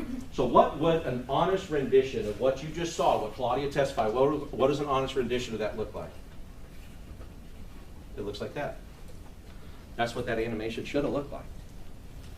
Because we have actual proof. And Ranger Hill can't act like he didn't know that existed. He told you about the puff of smoke. That's the same video he's looking at. He knows that this guy's between the cars. But he told y'all, they sponsored it, that he was here. Why are they doing that? Because they're willing to twist things. They're willing to twist things for you guys in order for you to do their bidding.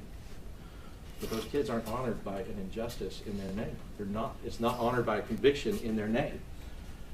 Trace the window going out and then 111.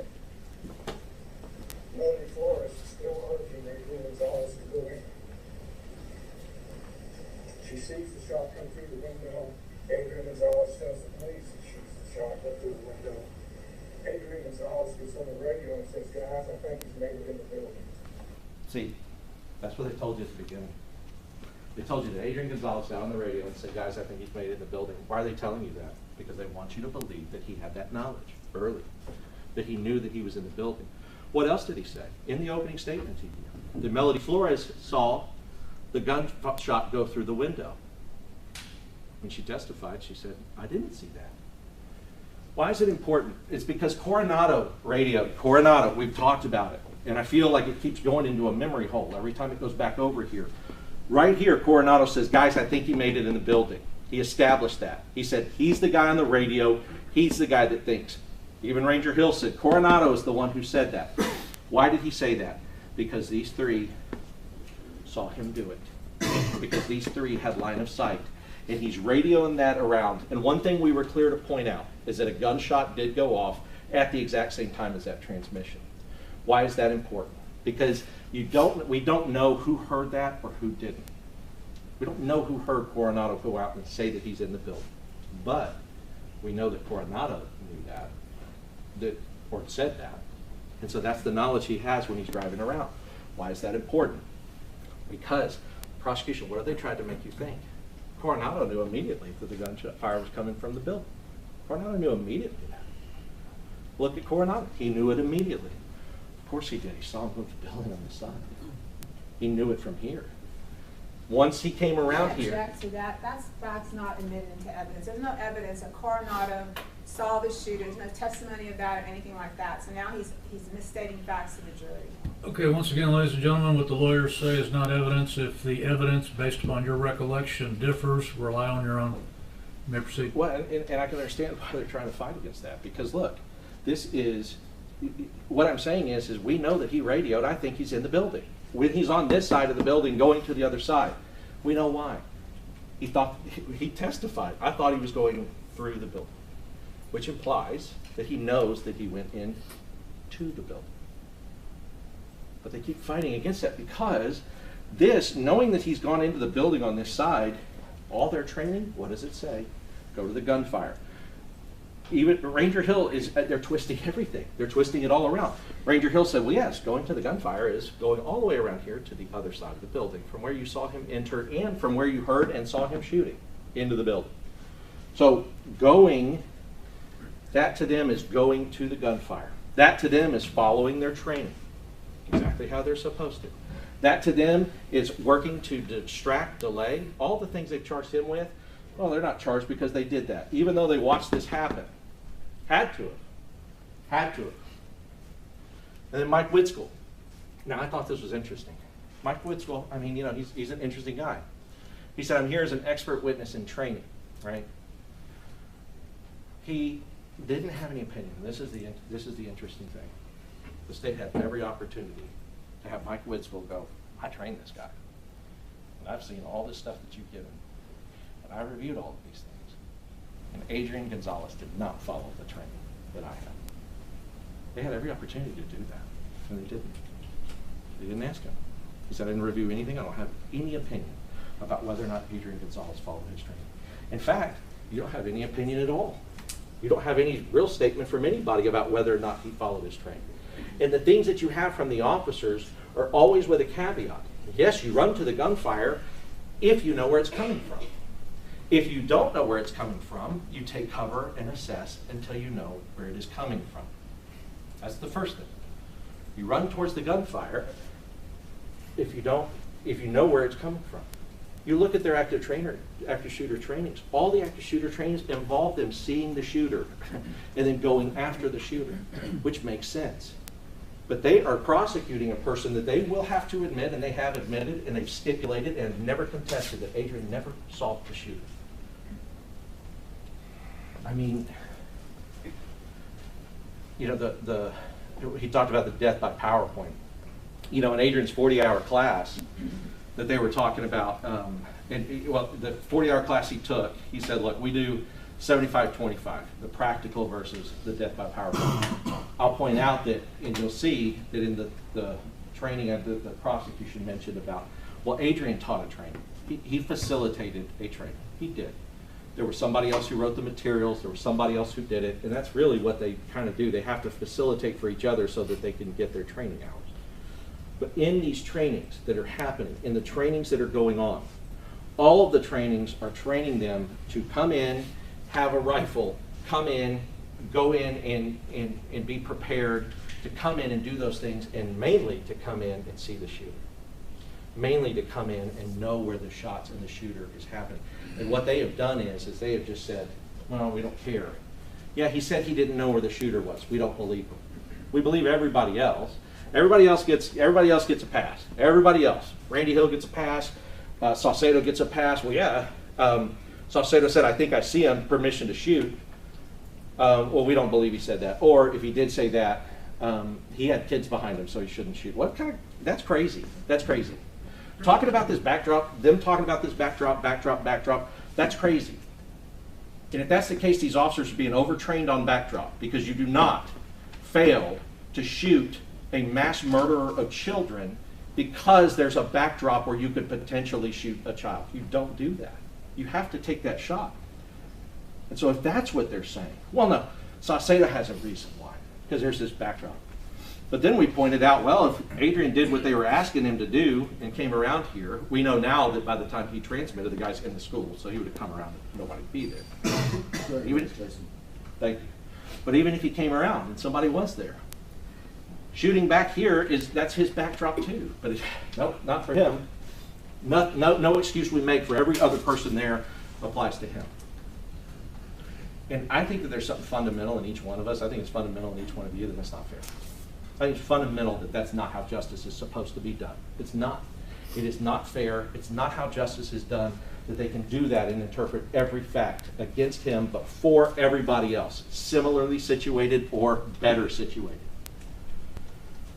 He agrees it takes 10,000 hours of practice to reach expertise. I mean, these are not experts. Adrian is not a SWAT expert. He is not an active shooter expert, right? He is doing the best he can, and this was obviously the worst situation of his or any of their law enforcement lives. 5 minutes to dress like one, 5 years to be one. I mean, the training is so extensive, and it's much, much more than Mike Whitskill gave 40 hours on that day. And then they talk about, well, you stop the killing, stop the dying. They never tell you how when he's training. They never say how. They never say, how do you do it how do you do it if it's just you and a gun and they have a rifle and you're in an open field? They don't say how. They just say do it. Go in, win the game. Now, this is what in his instructor course, CME does not endorse nor encourage going it alone. See, what I'm saying is that these are sending mixed messages to the people who are being trained. They're reading this. They're seeing it. And then when you're talking about beyond a reasonable doubt on count 2, did he follow his training? It's like, even in the training, they're telling you, well, you should go in, but we don't endorse, we don't encourage it. Because having greater numbers significantly improves a first responder's odds for success. Now, what does that mean, odds for success? Because what they keep saying is that there's a continuum of life scale, and there's a priority of life scale, right? And then proof success. This is not saying odds for success meaning odds that I stay alive as an officer. Odds for success in being able to protect civilians. Odds for success in being able to actually do this. Because if you try to just run in and you don't have any of that, that shooter, remember the shield comes in when they finally came in, pop, pop, pop, pop, he's putting it right on the shield. The guy in the back of the stick, he comes in, shot in the head. That guy was ready. And anybody who approached that door was dead at the door. They were dead at that door. So what they're saying is the numbers improve the first responders' odds for success in saving lives, because a dead police officer is protecting no one. And that's what his training says. That's the person they brought you to say what his training was. That's what the training says. So they're sending mixed messages to these officers, and then if you better read the mixed message the right way, or the way they want you to read it, otherwise you're in this chair. It's not right. We saw the training pictures. This is how they're training to respond to active shooter. You got 2 people, you got rifles, they're coming in together, they're coming in different ways. That's how they're training. But that's not how it was. And we said in those hundreds of pictures, they didn't bring you one picture where they're coming in with all they got is a gun. All they got is a handgun. Not one in the hundreds that they took at that training. Because they're training these officers to have the right equipment. Adrian didn't, because the school district didn't buy it. Bailouts, we talked about it. Why is it important? Because everybody is responding strangely to this thing because of this wreck. They all think, they're going, well, it's okay that Coronado and them thought, well, this guy's running through the school because it's a bailout, he's just trying to get away from us. But it's not okay that Adrian thought that that could happen. It's not okay if Adrian's standing here going, well, these guys are here and I'm here and I don't know where these shots are coming from, but he's probably trying to go here. I still have a whole school down here. It's not okay if Adrian thought bailout, no, he didn't follow his training. What Adrian said, he cooperated every time. Remember, this is a day later, and you know he's experiencing time compression. You know he's doing that because he's saying, I hear the shots, she's telling me I radio it out. That's not how it happened. So he's going through the same problems that we've talked about in all the other witnesses having to recount and recall what happened. He's having that same issue. He drove to the danger, and Nick will talk more about it. And then hindsight bias. And here's the thing that they keep trying to get him on. They go, because hindsight bias for Adrian is, when he's telling the story about what happened, he says, yes, it was a female, it was a coach. Because he now knows that that's the truth. At the time, though, he did not know that. At the time, he didn't think it was a woman. He thought it was the shooter at the time. But when he's telling the story, he's now telling it in a way, using the knowledge that he has, and he's explaining the story. And the same thing goes for when he's talking about what Melody Flores told him. When he's talking about what he understood, he did eventually understand what she was communicating and communicated it out. But in hindsight bias, he's not going through with the ranger, and the ranger's not asking, was she clear about it? Do we know beyond, did you know beyond a reasonable doubt when you got out of the car that she said that he's over there and you knew exactly where it was? He didn't follow up with any of that. So what Adrian's doing at the time of interview is he's skipping all that stuff. And he's getting to, I figured out what she was trying to say, and I communicated it down on the radio. He skipped it all because nobody's asking him. Because when I interviewed him, they're not prosecuting him. They don't think he did anything wrong. Nobody does. Nobody does. Until years later, after all of this, they had somebody's got to go in that chair. So ultimately, it's the same thing I said from the beginning. You know, I told my kid, and so I'm here, I'm helping this man. But I can't be the only one, and Nico can't be the only one, and Gary can't be the only one. He needs your help too. Y'all are all citizens, and he needs you. He needs you to look at these facts as you have. Y'all have been very attentive, and y'all have to see very horrible things, and hear horrible things. A lot of those things didn't have anything to do with those 3 minutes. Why did they bring it? You know why they brought it. You know why they tried to do it. The horror can make you so angry with him that you convict him. They played on your emotions. They presented all that in front of them. They're trying to do all of that, but they're not really going to what Adrian was experiencing and thinking and feeling on that day. But the one thing you do know, he went up that hallway. The one thing you do know, he went after somebody he thought was the gunman. That man didn't just stand by. He acted, except they just ignore all of his actions because they're trying to pretzel it, massage it, get it in there, do anything that they can to get the conviction. It's the most horrible thing, one of the most horrible things ever. One of the most horrible things that's ever happened in this state. But those kids are not served. The memory of those children, that I agree should be honored, is not honored by an injustice in their name. It's not. And so we're asking you to find him not guilty. All right, ladies and gentlemen of the jury, we had discussed prior to beginning the argument to take a break at some point, and everybody agreed this would be a good time to do it. So take 10 minutes and we will resume the arguments, but do it as quickly as you can. We'll be in recess for 10 minutes. Remember my instructions, do not discuss the case.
be seated in the courtroom, please.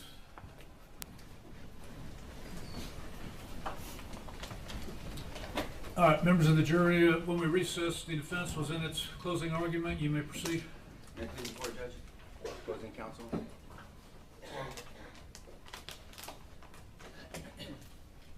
I think what we're all struggling with is how could one person do such a horrific and evil act to those children?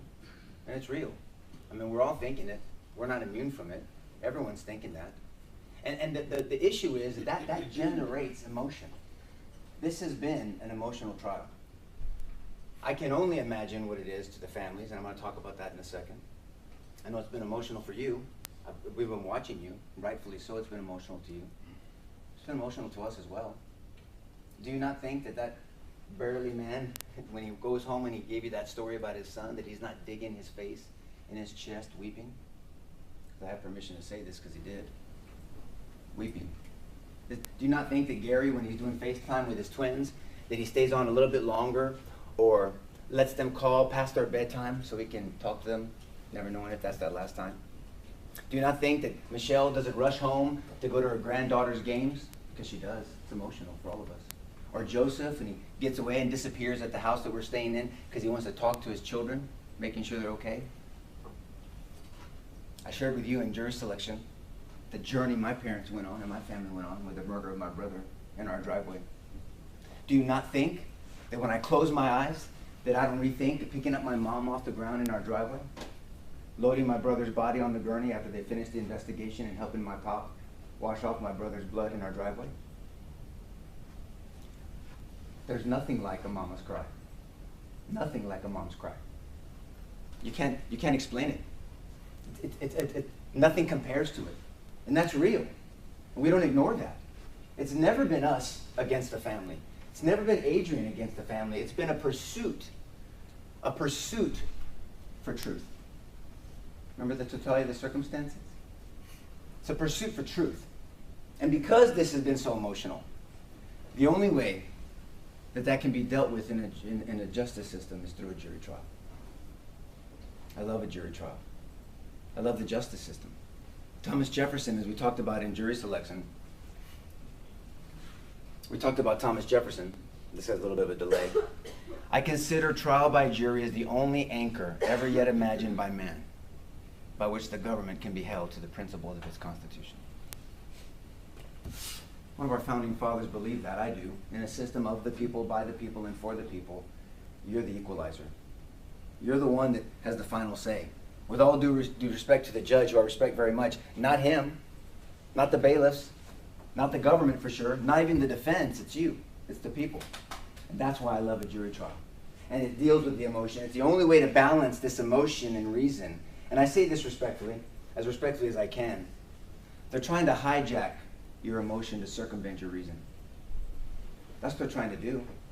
That they're your emotions, but they're being hijacked. And we know that. So how do you deal with that? Because in a world where we don't agree on anything, we definitely don't agree on politics. We don't agree on worldview and religion. We don't agree on definitions. Most people agree, no matter where you're at, most people agree that we don't want innocent people convicted and punished. Most people agree on that. And the only way we do that is through the justice system. And the representative of that is Lady Justice. She represents the justice system. Not Lady Liberty, it's Lady Justice. And this comes back from the Greek times, the Roman times, where there was a polytheistic society and there was Greek gods, and she was the god. I don't believe in Greek gods or goddesses, but she was the goddess of order. The justice system is supposed to bring order to a society. And everything means something on this symbol, right? The blindfold means something. She doesn't look at politics. She doesn't look on whether you're a Hindu or Buddhist or Islamic or atheist or agnostic or that I'm a Christian. She doesn't look at any of that stuff. What she does is she tries to get the facts and the law and merge them together to reach this elusive concept called justice. The sword. The sword represents strength. The justice system has to be strong. There's something called the death penalty and life imprisonment. That's in the justice system. So the justice system should have a sword aspect to it. And then her foot's on a book, because you have to have a command of the law right? You have to know the law and have a commandment to dispense it properly. And her foot is on the book as she controls the law. And regardless of your religion or your worldview, the universal symbol of a serpent is evil. And the justice system should smash out evil in a society, true evil in a society. But yet she has those scales. And these scales are important. These scales say, I don't care about those cameras. These scales say, I don't care about the false narrative that's been out there. These scales say, I don't care about all the resources of the government. The scales even say, it doesn't even matter what the judge thinks. The scales says is we have to balance all that out, look at everything, and come find this concept called justice. And I love it. I love her. I loved her when I was a DA myself in Bexar County, as we talked about, when I made death penalty decisions, when Jason and I were prosecuting murders. I loved it. I love it as a defense attorney, sitting at that table, either defending people innocent like Adrian of an allegation by the government with all the resources. I love it. And in a world that has this dichotomy and this battle, the justice system brings us all together with a blindfold, not made of mesh, and not lifted up when it's convenient. It stays on the whole time. And so this is the point, though. This is the point in a trial, in a jury trial. This is the point in our justice system where Lady Justice takes the scales and she hands them to you.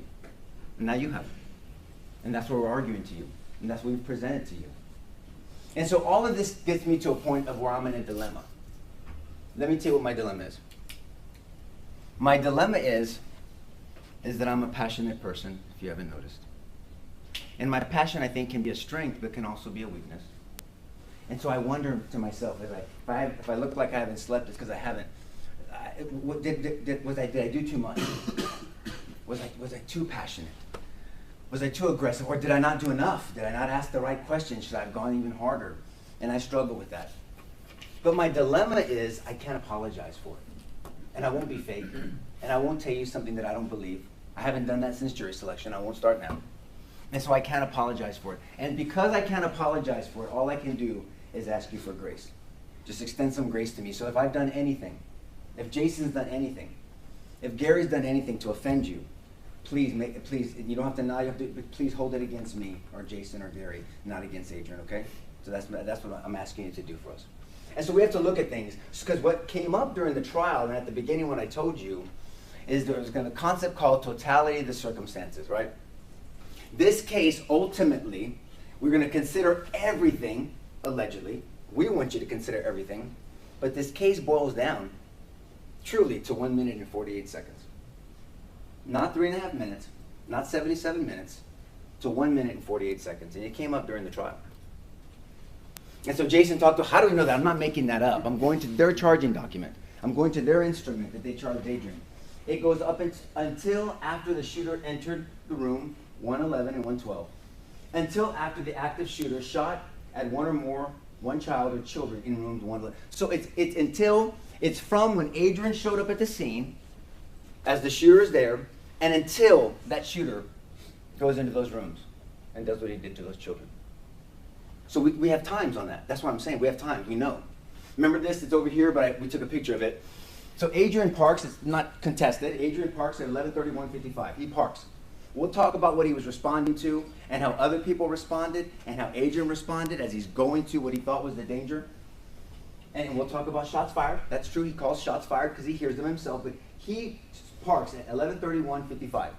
He's not at 11:31:55 knows what's going on. At 11:31:55, he doesn't have a full concept of what's happening. He just parks at 11:31:55. And the shooter enters the building at 11:32:58. That's 1 minute and 3 seconds. And then some time goes by, 22 seconds later, he's shooting at those doors, and then 20 seconds later, he's in. If you add it all up, it's 1 minute and 48 seconds. That's what their indictment says. It's not 3.5 minutes. It's 1 minute and 48 seconds. Parked, entered the building. That's it. And then there's 22 seconds later, and then he enters again.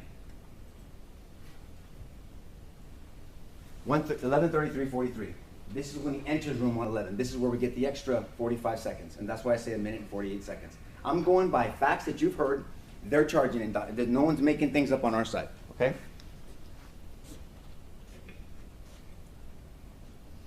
I don't know what happened there. Give me 1 second.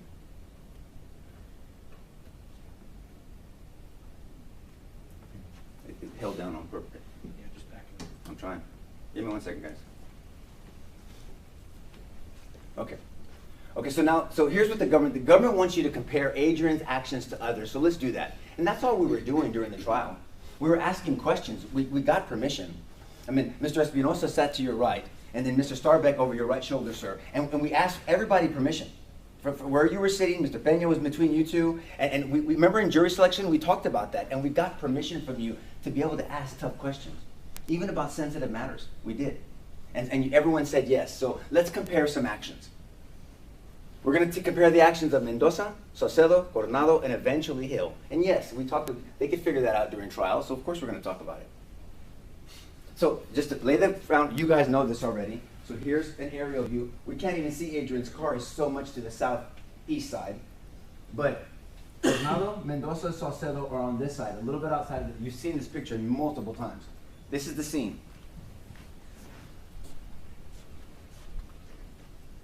Here's a better view. We can see Adrian's car way over here. He's driving into the eye of the storm. Many witnesses said that. He drove all the way to the back. And then we had those three officers still at the corner. Here's the west door, and here's where the shooter was shooting. We have evidence of that, and then he enters this door at 11:32:48. So let's compare Adrian and Officer Mendoza. Adrian drove into danger. Officer Mendoza stayed away at the perimeter.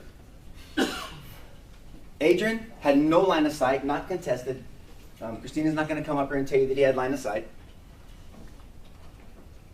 Mendoza was the same side. He was on the same side as the shooter. Adrian was alone. Mendoza had backup. Adrian was one of the first 5 in the building. Remember, we're going to talk about that first 5. Because remember Joe Vasquez and others talked about that first 5 and what they did and what they potentially prevented. Mendoza enters the east door at the east door, even though he's on the west side, the east door at 11:42:48. But before that, he drives away, not towards the gunfire. When he's facing the door, when he's looking, when he has backup, and someone has an AR-15, we're going to talk about Saucedo next, he drives away, not towards the gunfire. Remember that pretzel that Jason's talking about? There's one of them. Let's do some more comparisons, because they're going to compare Adrian to everybody else. Adrian and Officer Saucedo. Adrian drove into danger. Officer Saucedo stayed away at the perimeter. Adrian, no line of sight. Saucedo saw the shooter, and we're going to look at the video in a second, and asked to shoot. Adrian, alone. Saucedo, God bless you, has backup. Adrian has a handgun only. Saucedo has an AR-15 rifle. Adrian, one of the first 5 in the building.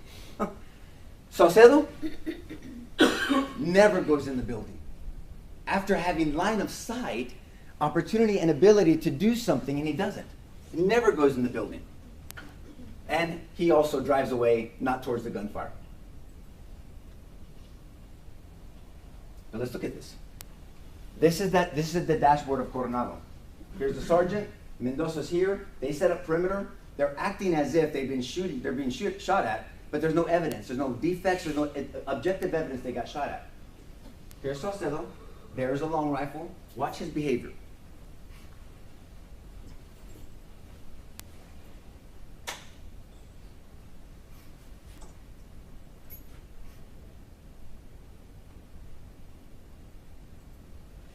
Watch him aim. And watch him do this point.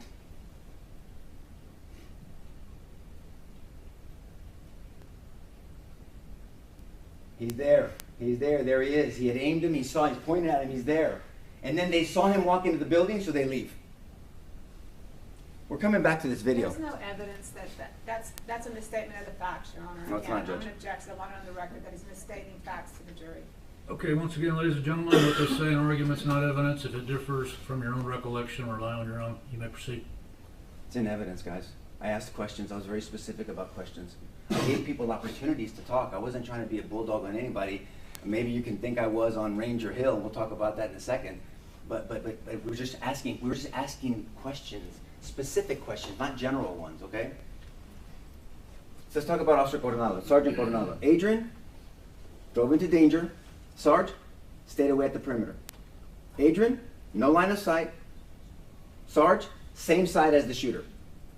Adrian, alone. Coronado has backup. Adrian, frantic witness he was dealing with. Coronado, frantic witness he was dealing with Claudia. Remember that? We're gonna look at the video again and you'll see it. Adrian, unfortunately, and again, we're not ragging on her, okay? You saw me cross her.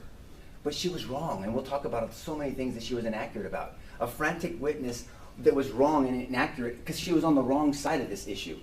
But the frantic witness, Claudia, the sergeant, on the same side, was accurate.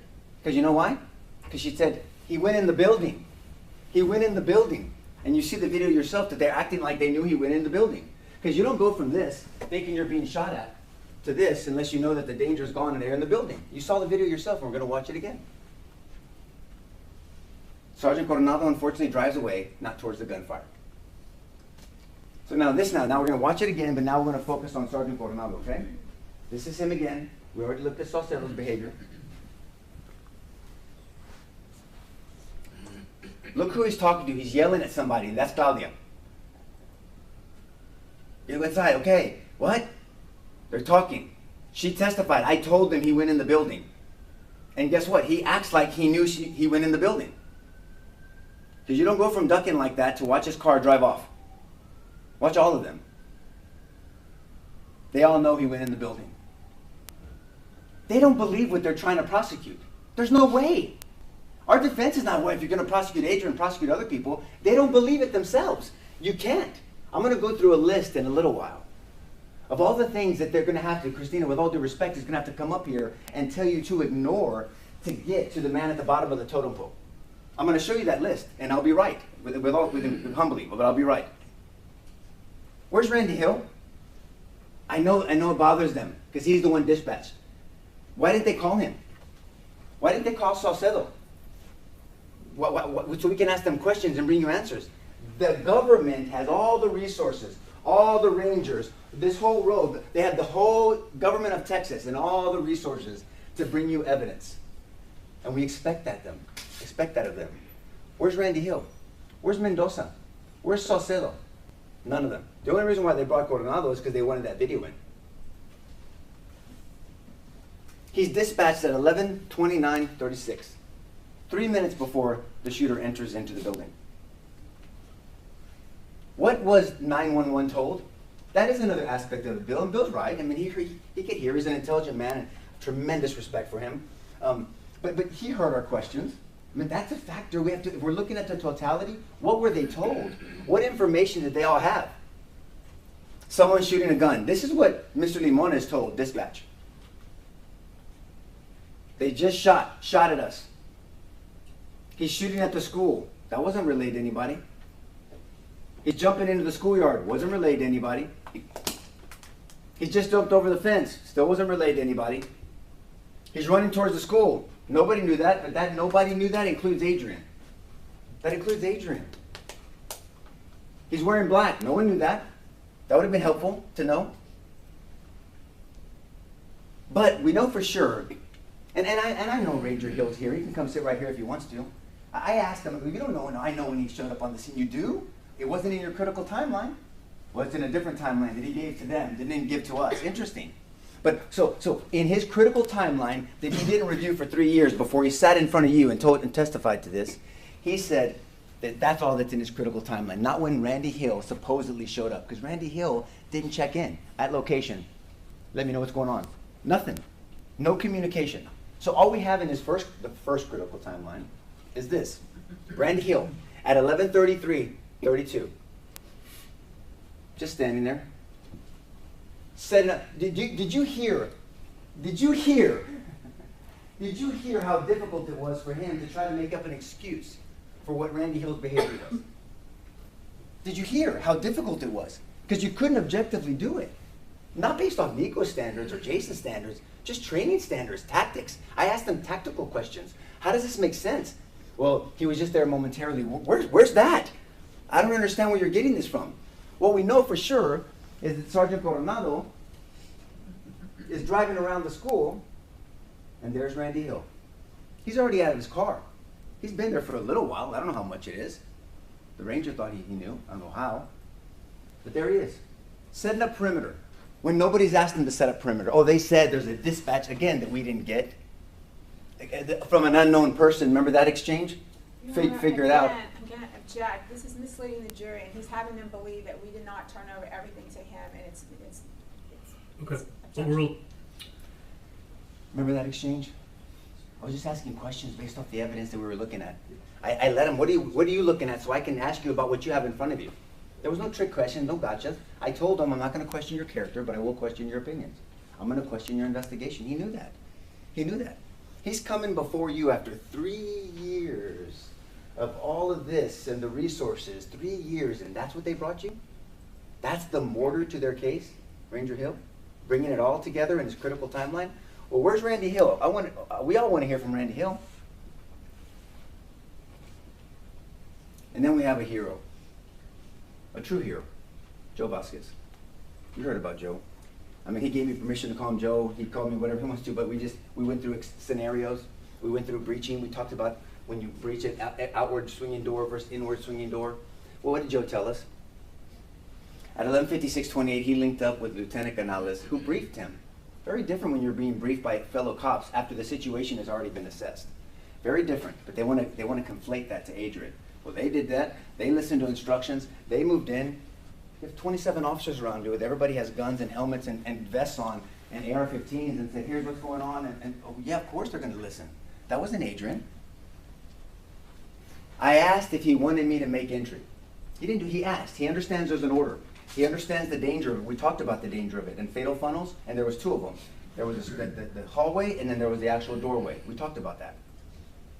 Response, no, we're trying to negotiate because we've been fired at. That's what he was told. Waited with Canales for negotiating team and the tech team. So a true hero. I hope you like Joe, because I like Joe. I mean, he waited. There was still sporadic shooting at times. We look at the timelines, the critical timeline that's kind of complete. But he waited with Canales for the negotiation and the tech team. Should Joe be sitting in that chair? Is Joe a coward? Are Bortak a coward? Are all the other officers cowards? Eventually, Bortak showed up. It was a bit of a blur. He doesn't remember. A lot was going on. Then they had a planning. They planned the entry. How long did you wait there? I asked them that. They entered at 12:50:01, almost an hour after he arrived. So Joe Vasquez is a real hero. He thought his daughter was in there. Could have been in there because she went to school there. But he still waited an hour because he knows there's a pecking order. He knows there's a way. He understands fatal funnels. He said you're going to die at the door. That's what he said. We got that from Joe, not from us. And he waited because they were planning entry. Part of their training too. Waited 50 minutes, over 50 minutes. But Bortak was rehearsing and opened the door. And again, I'm not saying that's good or bad. That's what part of their training, because an open, outward swinging doors is difficult and it's dangerous. But they had the equipment at that time. Adrian didn't. The first 5 didn't. Taking cover is reasonable. Then we asked them about Adrian's behavior, because they didn't bring an expert, so we had to ask somebody, and we're going to ask somebody who's in law enforcement. Well, taking cover is reasonable if you don't know where the shots are coming from. From Joe, they're a witness. Containment. Remember I asked about containment? We talked about that. And he said, if those first 5 officers, we call them the first 5, if the first 5 hadn't contained the shooter, he could have done the same thing to the whole school. Think about that. When he didn't contain, he didn't do anything to distract or detain or to impede. That first 5 group held them in 111 and 112. And let me submit to you humbly. If it wasn't for that first 5, that person responsible, because I know I've called him an animal and I know I've called him a monster, because he is. You know, you get the point. But if it wasn't for that first 5, what would have stopped him from finishing off those precious babies in 112? Was it a distraction? He knew there was talking, there's negotiating, he's waiting for them. He wants to be a cop killer too. I mean, he wants to be a cop killer, so he's distracted. He's done damage he's done what he's done in 111. He did what he did in 112. But what would have stopped him to finish everybody off? The 5 outside, knowing that they could breach at any time. He doesn't know what they're doing. And he was waiting in that closet. He knows that closet, remember? 111 was his home room. He was going to 111. He went to school there. 111 was his homeroom. He knew that room. But even Joe Vasquez said, if those first 5 hadn't contained the shooter, and by the way, and I know it bothers them, Adrian's part of that first 5. And not that 3.5 minutes that Christina's going to come up and argue, that minute and 48 seconds with no line of sight. Talking to the guy on the stick. He was talking to the guy on the stick. Remember that stick is the stack when they're breaching behind the shield? He said he couldn't hear me because I realized I was wearing a gas mask.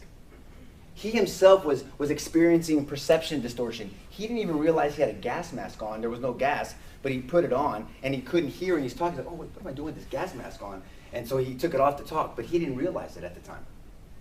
But everybody, it's okay for everybody else except for Adrian, because he's the man on the bottom on the totem pole. He's easy pickings. Except for you guys, to settle that. Now let's talk about Mel Flores. Look, I mean, if you couldn't tell that I had an affinity for her because she's a special ed teacher, then you weren't paying attention. I have a special needs son, and I told her that, and I appreciate that. And it takes a special person to spend 25 years teaching and taking care of and nurturing and stewarding special needs children. No one is attacking her character. But she came in almost 7 days after the event. She admitted she's watching these cameras and reading the stories and listening to talk, and that's human, that's normal. She wasn't given an order by the judge or anybody else not to talk to anybody, but that was influencing her talk. And so, but she's witness 1. She's in their indictment. The training and then witness 1, based off what she said. She thought the shooter had a handgun. She was sure of it, but he didn't have a handgun. Did not see the windows break on the east side of the building. I could not see from where I was, but Bill, in opening statements, expected you to say that she did. Why? Because that puts Adrian in a disadvantaged position. But then the truth came out during cross-examination, right? Remember we talked about that in jury selection, the greatest vehicle ever invented to find the truth, I was taught, is cross-examination. It's in Proverbs as well. Because we had to, and we asked you, and I told you that direct examination for the government was going to be like a waltz, and then cross-examination was going to be like a dental visit, pulling teeth, and I think you saw that. It wasn't our intent. We can't control the way the witnesses respond, but some of them were very honest. State Exhibit 921 identifies the wrong PD vehicle. She identified the wrong PD vehicle. She identified Sergeant Page's vehicle. She ID'd Donald Page. Khaki pants, Adrian didn't have khaki pants on. Full beard, Adrian didn't have a full beard. You saw the interview. Short sleeves, white short sleeve shirt. Adrian wasn't wearing white short sleeve shirt.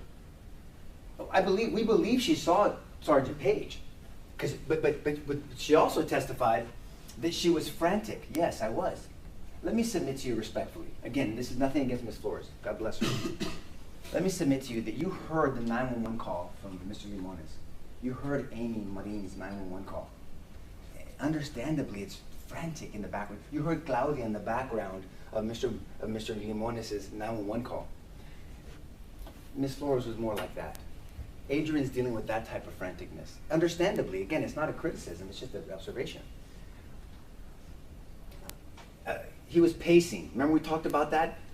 Assessing because you're shouting, yes, there's shouting, south entrance, west entrance, shots fired, and we'll talk about when he transmits something in a second at 11:32:59. She was with Adrian from 2 to 7 minutes. You can't cherry pick what you want to believe from her, Christina. You just can't do that. And you shouldn't do that. It's not right. It's not fair. I mean, so we know it couldn't have been 7 minutes because the timelines don't work out. The stuff that we do know, it couldn't have been 7 minutes. But even if it's 2 minutes, it covers the 1 minute 48 seconds that Adrian had no eyesight on the shooter. He had no opportunity. He didn't have the ability. He's with her. She's a victim / witness at the time, yelling, frantic, giving instructions. He's taking shots. He's looking around. He's taking cover. See, it's okay for everyone else to take cover but Adrian. For a minute, he can't take cover for a minute to observe, orient, decide, and then act. Remember their training? But she's going to have to come up here and tell you it's okay for Coronado, for Saucedo, and for Mendoza to take cover and then run from the shooting, run from the gunfire. Make a note, run from the gunfire, not run to the gunfire. Your Honor, I'm going to object to the sidebar comment. Sustained. So she's going to have to argue that to you. And I don't know how you do it in good conscience. I just don't know how you do that. But 2 to 7 minutes, it's a big deal.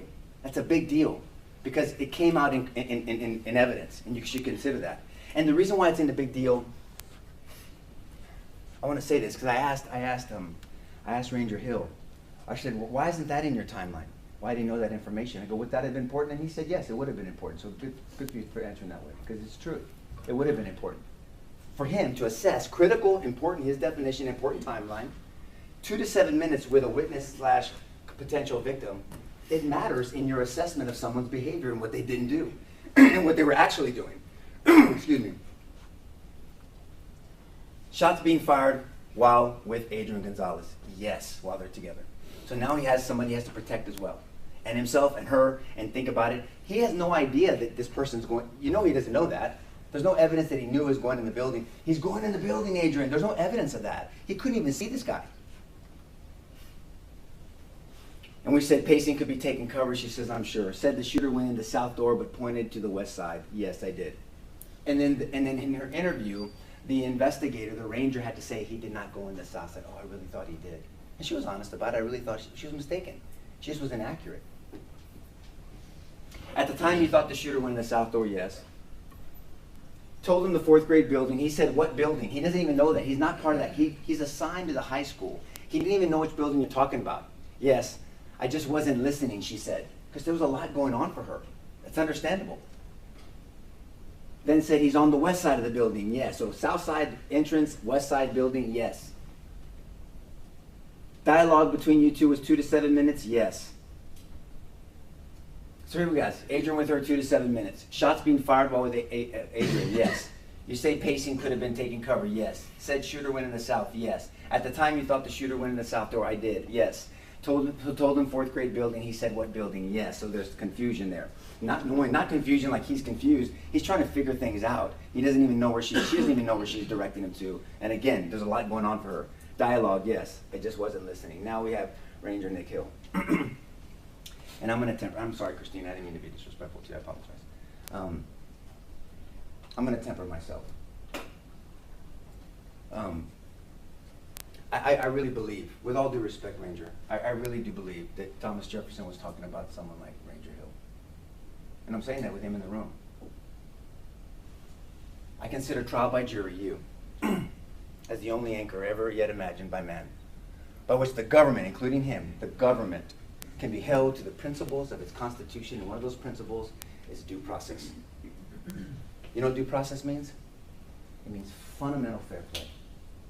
Fundamental fair play. Everybody gets it. Remember that blindfold? We don't do this. Doesn't apply to you, can apply to you, doesn't apply to you, sir, applies to you, ma'am. It doesn't work that way. That's not how Lady Justice operates. That's why she's so beautiful. She wears that blindfold at all times. I'm not going to go over all of Ranger Hill's testimony and our back and forth. And again, if I offended you by my question of him, please hold it against me. I can only ask you to do that and extend some grace to me. But like Jason said, this was his presentation to you in good conscience. This was, and if you had not known any better, if we didn't ask questions, if we didn't push back, you would think that the shooter was right there and the angels just drove right by him. That's it. And then he placed the shooter where the shells were, and then we went through the whole ejection thing. Remember that? And it was at versus towards, and can you look at two people, and how many fingers am I holding up? We went through a whole bunch of stuff, and I just asking pretty simple questions. But that's how he presented it to you, and that's not the facts. Jason told you. We know that because we have some video, grainy, yes, but we have video. But more importantly, we have Claudia, who he interviewed. He didn't review someone else's interview. He interviewed her.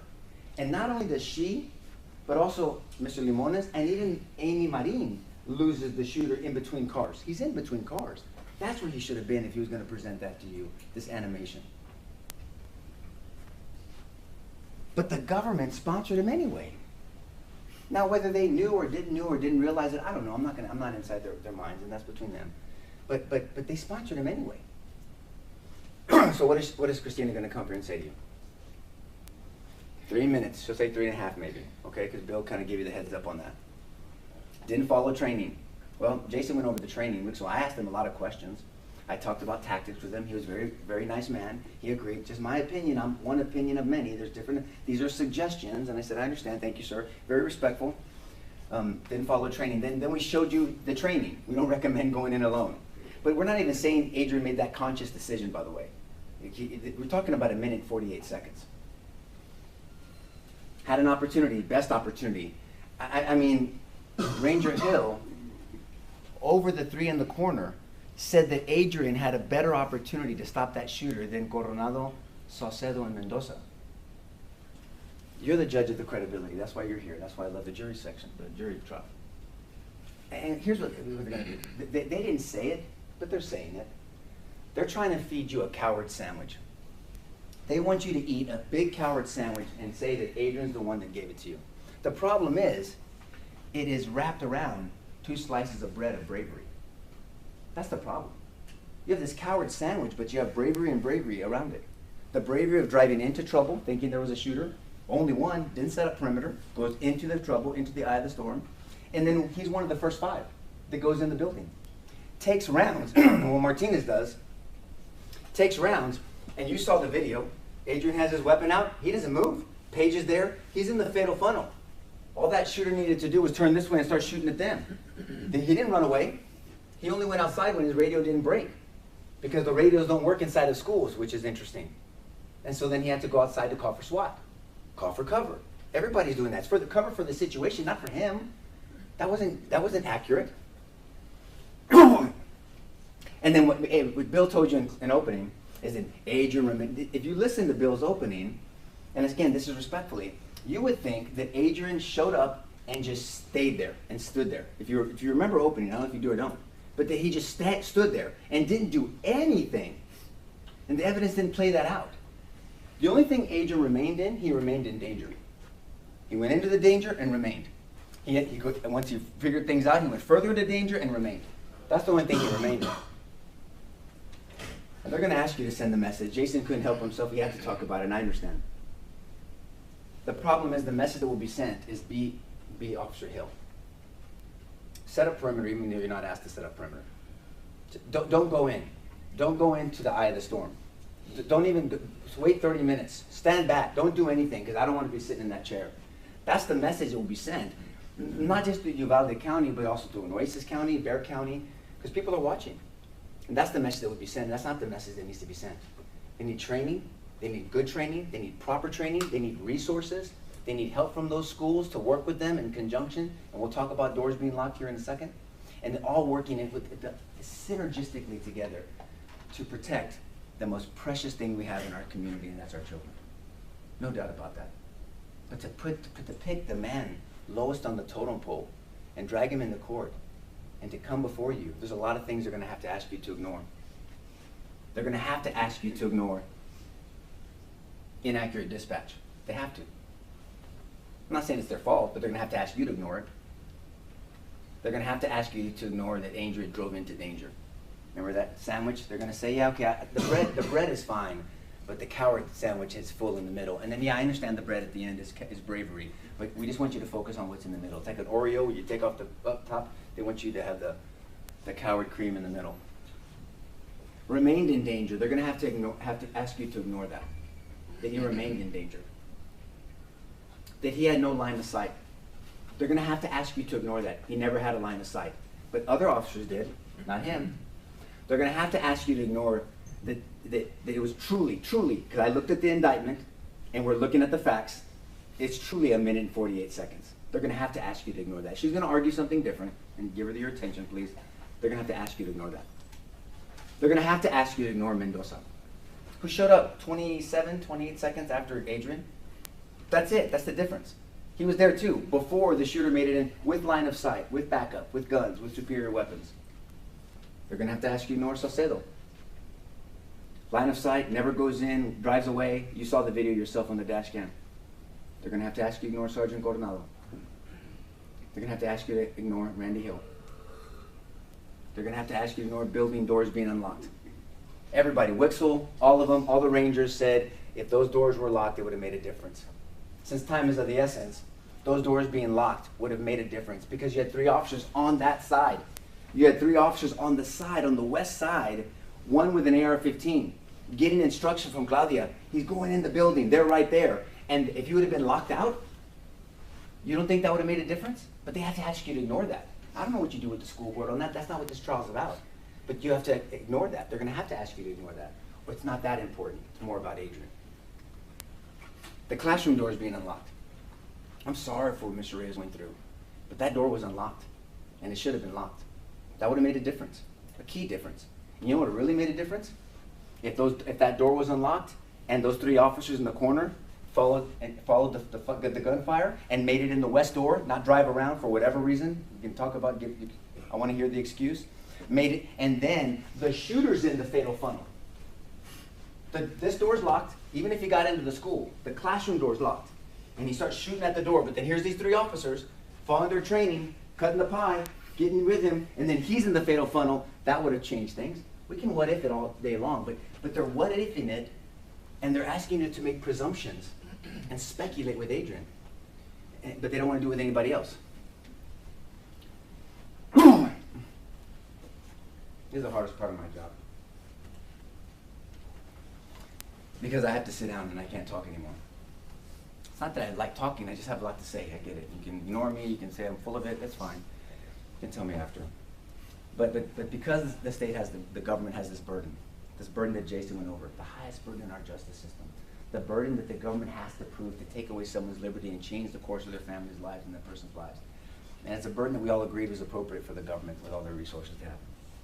They get to go first, and they get to go last. They gave us that sandwich. They gave us the burden of proof sandwich, okay? It's the other way around. And so I have to sit down and I can't talk. And please give Christina your attention. And she's gonna make arguments to you. And you're gonna see me in the corner, and I'm not gonna be looking at her, but it's not to be disrespectful. I wanna give her a heads up. It's because I get frustrated because I wanna talk, and I got an answer, and I got a question, and I have an argument. That's just my personality, for good or bad. That's just the way God wired me, okay? But I'm gonna be looking down and be writing notes, and my leg's gonna be going 100 miles an hour, I already know. But you can ask yourself, not just what would Nico, Jason, or Gary say, but what did the evidence show, right? And I'm gonna do I promise you, I'm gonna do my best not to object during her closing. I will try. She can do it. I'm not offended by it. I'll do my best not to object, but listen to her, okay? And we're gonna ask you now, I'm asking you to apply this burden. The burden that's the highest in our justice system. The burden that says not sure is not guilty. The burden that says, no, you can't take the person from the bottom of the totem pole and move them up and ignore all these things. You can't ask me to ignore all those things. Government, you can't. You can't ask me to ignore all those things and apply this high burden. The judge told you in the charge that if you have a doubt and it's reasonable, a doubt, one doubt, and it's reasonable, it's a not guilty. Just one doubt. Did they eliminate every doubt from your mind? I hope that's not the standard. If it did, then I'll deal with it. It'll be horrible, but I'll deal with it. But that would shock me. Because that can't be the standard. That can't be the standard. That can't be the message, because she's going to come up and say, send a message. Well, but send a message also to the government. Send a message that, like Bill said in his closing, so we concentrated our case on the facts around Adrián Gonzales. Send a message you can't do that. You can't pick and choose. You've been given authority to steward well. People in our community say, steward this well, government. It's a huge responsibility. This is not how you steward it well. And if you apply the burden by law, if you buy the facts objectively, if you can acknowledge 2 things at one time, if you can acknowledge that families have been destroyed, because she's going to make an emotional plea to you. Everyone's cried, and you'll probably cry again. It doesn't take away something that my family's gone through or what they've gone through. If you apply them objectively and do what our founding fathers expected juries to do, we're asking you now, and we're hoping that you'll pick a 4-man or 4-person, 4-woman, and do a quick verdict, and a quick verdict of not guilty. Because the evidence has shown he's not guilty, folks. Thank you, and God bless you. State. Thank you, Judge.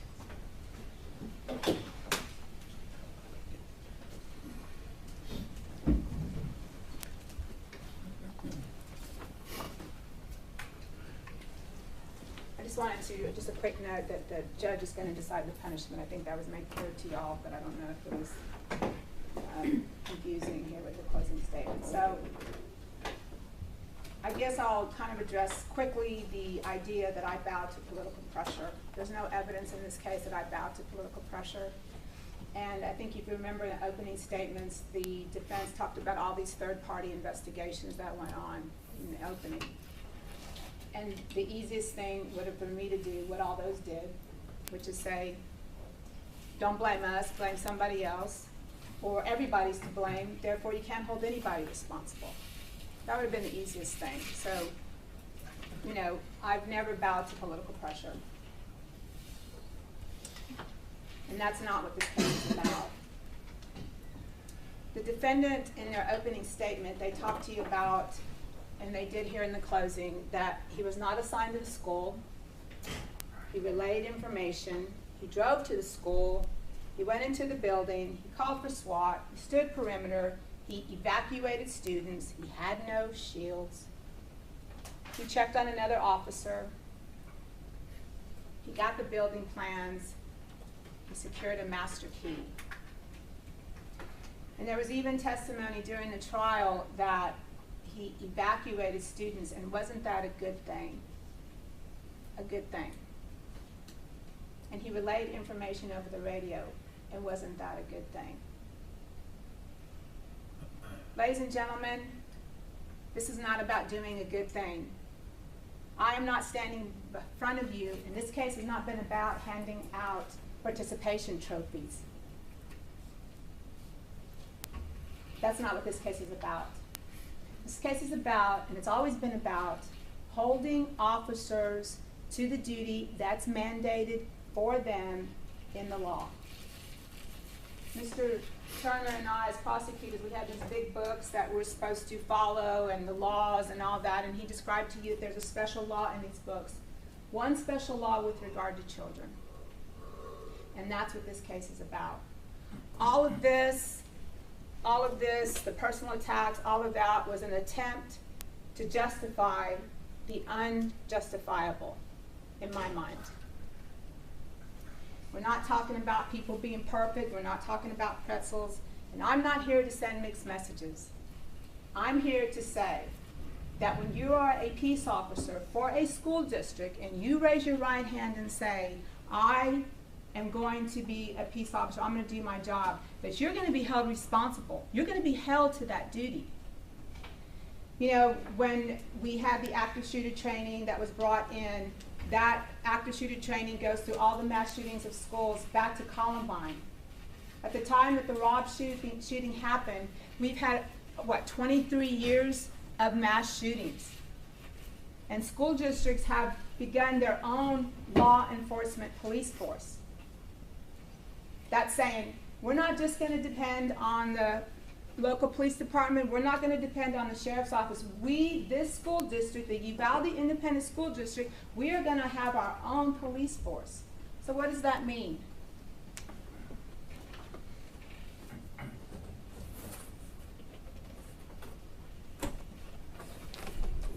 That means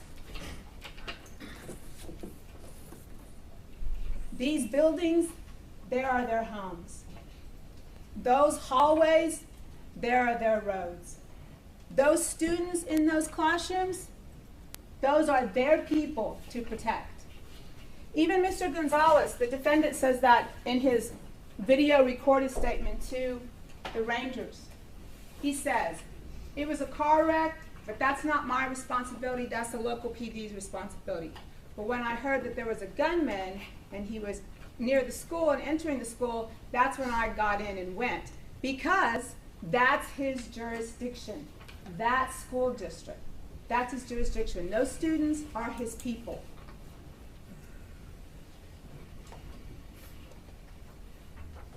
The charge that you have talks about the legal duty that the law enforcement is supposed to be responsible for. And then it talks about the Texas Education Code. And that's because our legislature had mandated that. And we cannot turn a blind eye to that. You know, their own expert witness talked about being in San Antonio and how he went into hot situations. Ladies and gentlemen, I would argue to you there's nothing hotter than a gunman in a school. That's pretty hot in my book.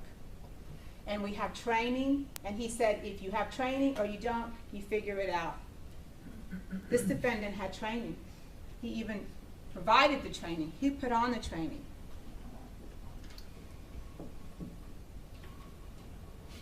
The defense would have you ignore all of that all the things that they say that he did and that he's the low man on the totem pole. No, he's not. He's the top man. He was the police officer for the school district that showed up first. And why do we go back to having school police officers since Columbine? Because on any given day, you can have a monster that makes his way into your school. On any given day. On any given day, they would have you believe that because there was a wreck outside the school, that confused me. I don't hold me responsible because, the wreck's too much, so not my day.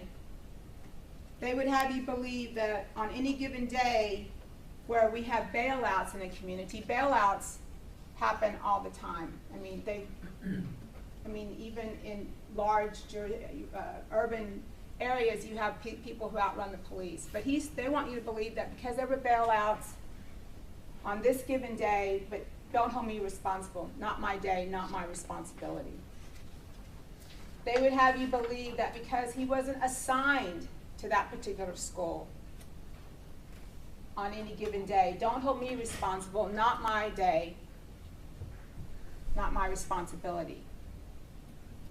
They would have you believe that because the doors weren't locked, it's not my responsibility. On that given day, the doors weren't locked, so not my day, not my responsibility.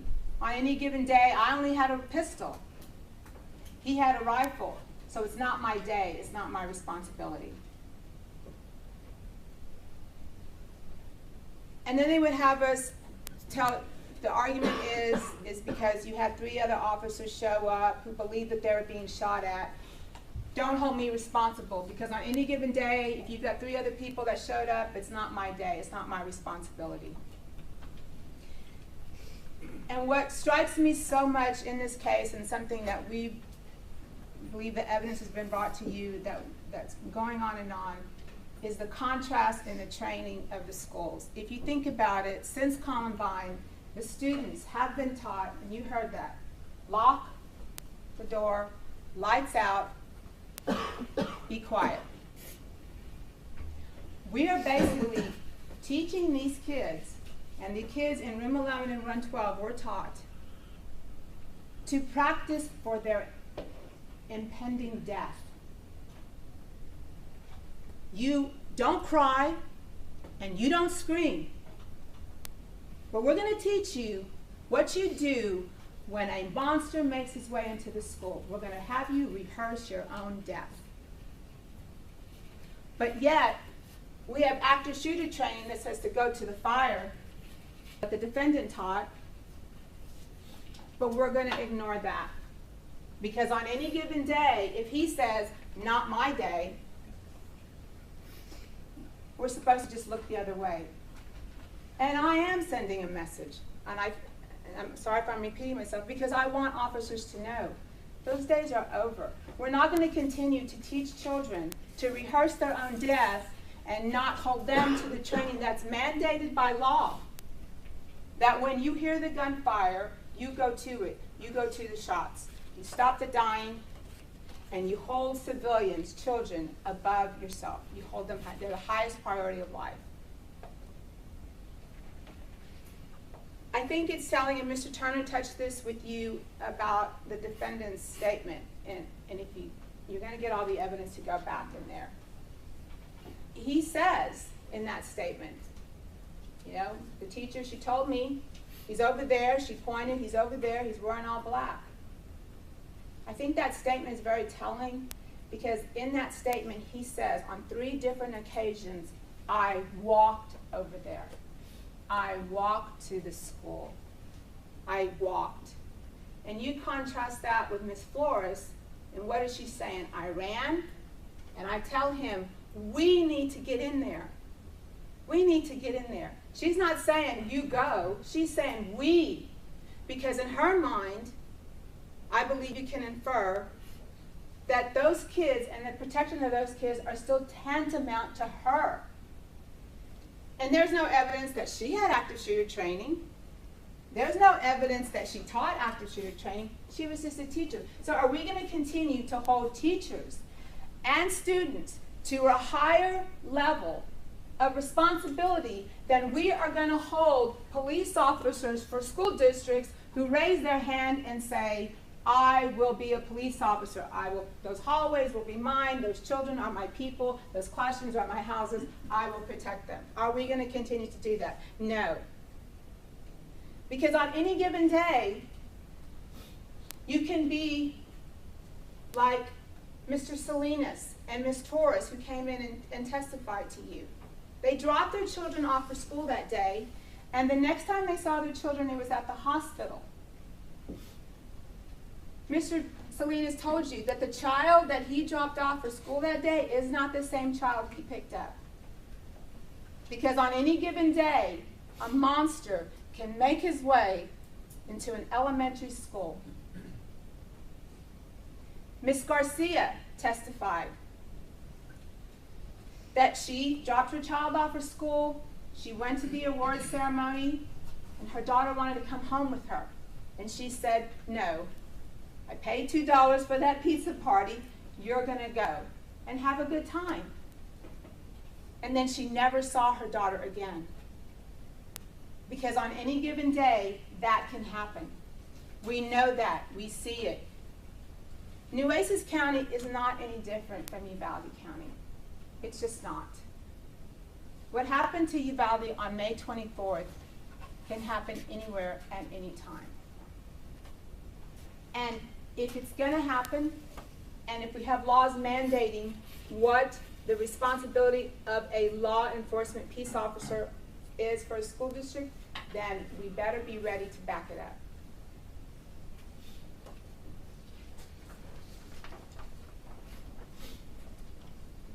You had the teachers come testify to you about what was going on. And what do we know about what the defendant had versus the children in rooms 111 and 112?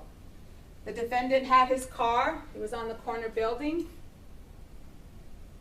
He had cover. What did the children have? They had chairs and desks. Defendant had a pistol. What did the children have in rooms 111 and 112? They had unarmed teachers. The defendant had a vest on. And what did the children have in rooms 111 and 112? They had curtains to hide behind.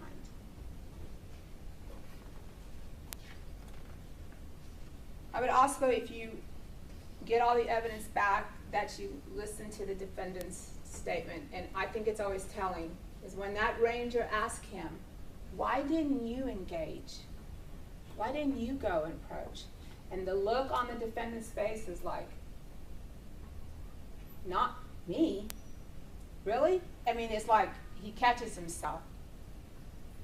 Because it wasn't his day. On any given day that this monster made his way to Robb Elementary, that wasn't his day.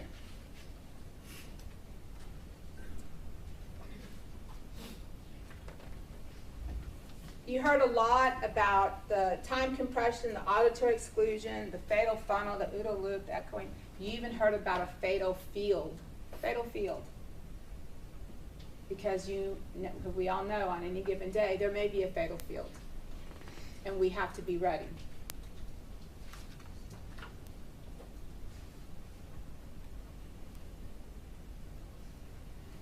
You're going to get all the evidence behind you, sent back with you, and you'll have the radio traffic, and you can look at that and decide if it's 1 minute or 3 minutes. But even a minute and 48 seconds, what he put up here, a minute and 48 seconds. I don't know if anybody just sat still for a minute and 48 seconds. That's a very long time to distract, engage, and delay. And his backdrop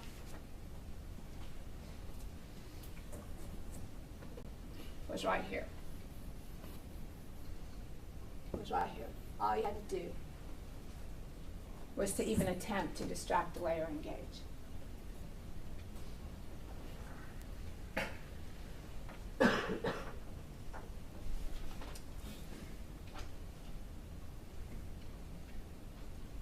I know this case is difficult, and it has been difficult.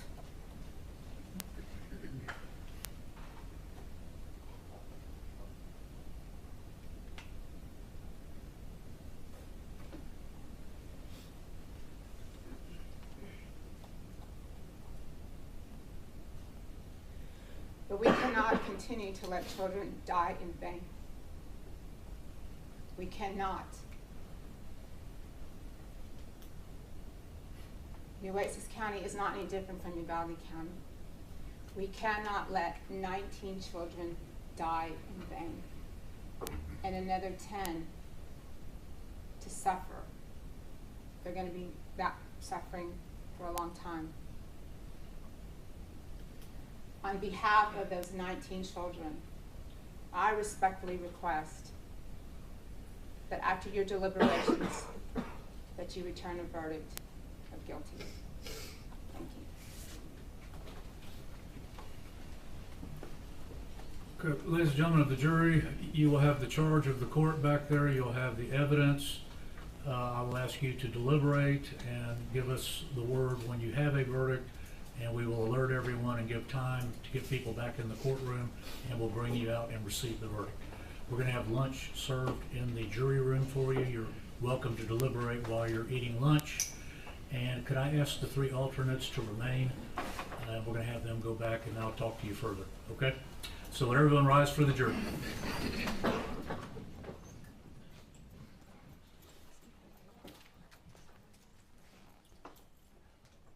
if the lawyers will just make sure one more time that the evidence goes back correctly.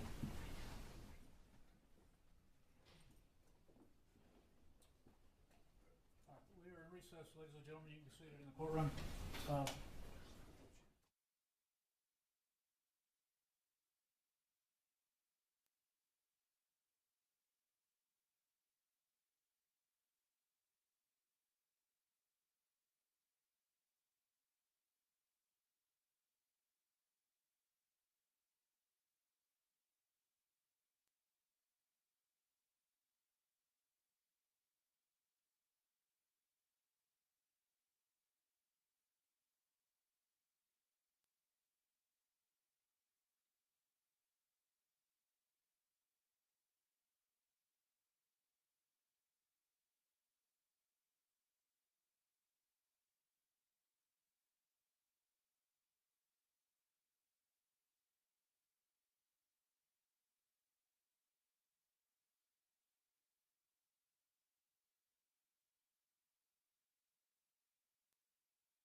Please be seated in the courtroom. Members of the jury, I've received information that you have a verdict. Could I have the presiding juror stand momentarily? Is that verdict unanimous, sir? Yes, sir. As to each of the 29 counts? Yes, sir. Could you hand it to the bailiff for me, and you may be seated? Could I have defendant and counsel please rise?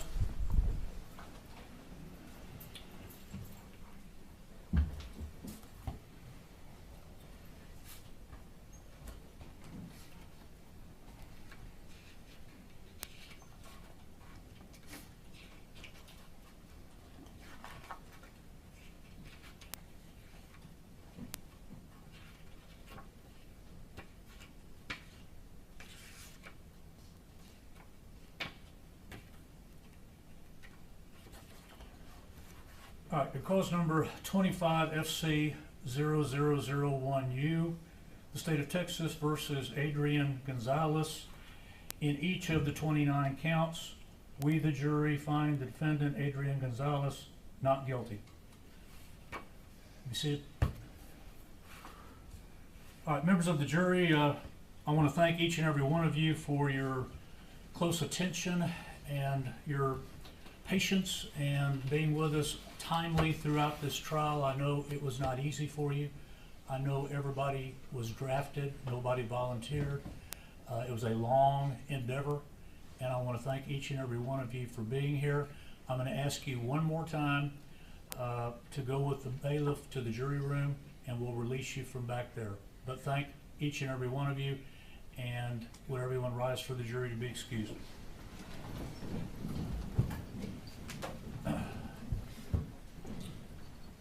All right, Mr.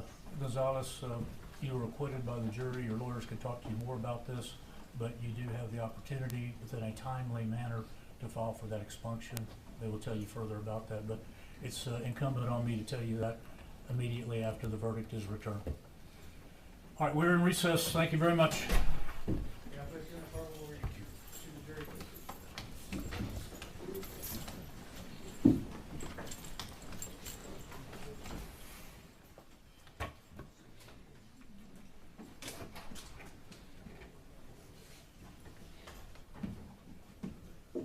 Tell them, folks, it's up to you. They're released from their instructions.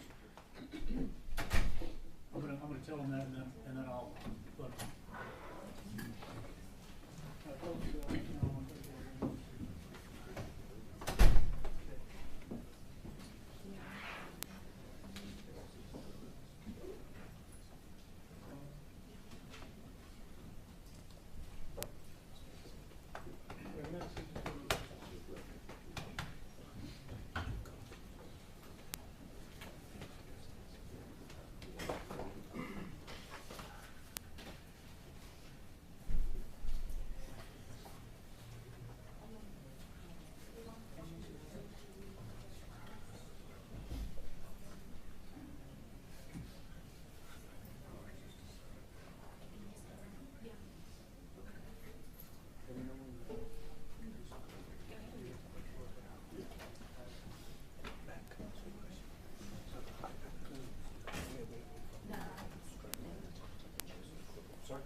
I told them they're released. So they're released from all their previous instructions, and I told them the lawyers may want to talk to them. It's entirely up to them.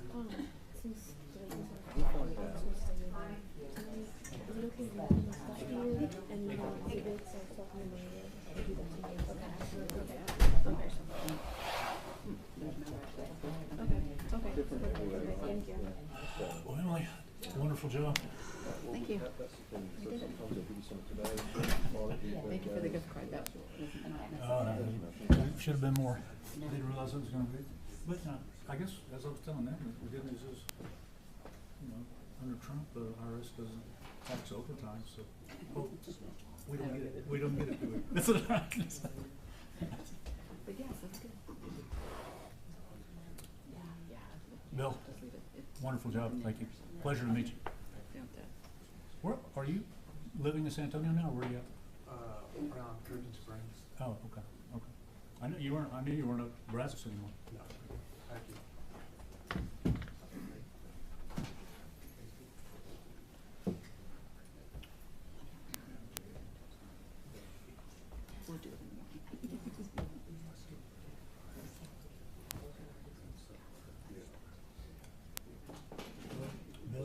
for the food as we will, but maybe somebody tomorrow, it'll last till tomorrow, somebody will take it. Yeah. Things are, And have them.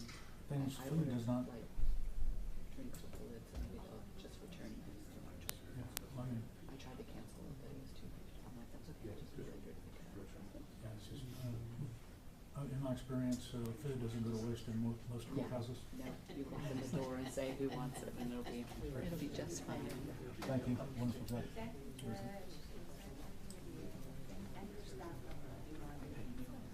Oh, they're great, yeah. That's Yeah. my point. Yeah. Thank you. Yeah, you did a great job too. Oh, did? You did a great job. Okay, great. Helped us Good. out. You know, with support. Yeah, absolutely. Yeah, you did a great job. Thank you.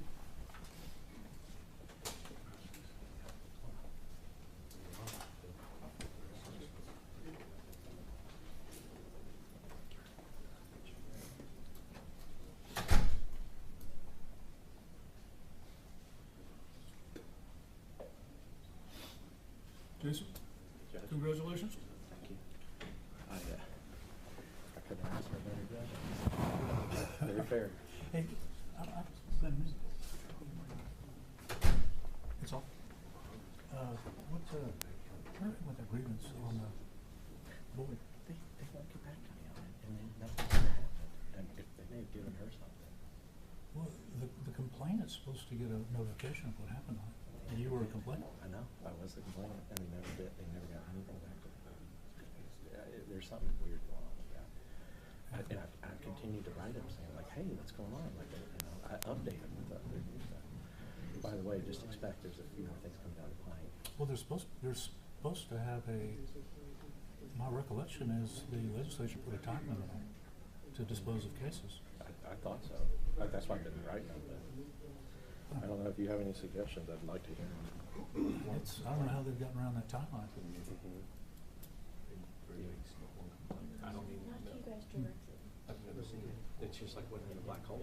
As far as I'm concerned. Well, and then there's a separate one by the San Antonio Criminal Defense They joined mine, and then they kind of like did a amicus, but they also did their own, Okay. and they haven't received anything either. Let's get you out of here. Tell me what I can help you carry. I have to leave for, I'm getting my Texas. Oh, the Ranger, exhibits, that's yeah, right. You so, can use this, okay. yeah, so I'll be here for, don't wait. That's all right. I'm- Over here. Like Mike here. I guess this one down here. Yeah. They should cut that thing Yeah. off. Okay.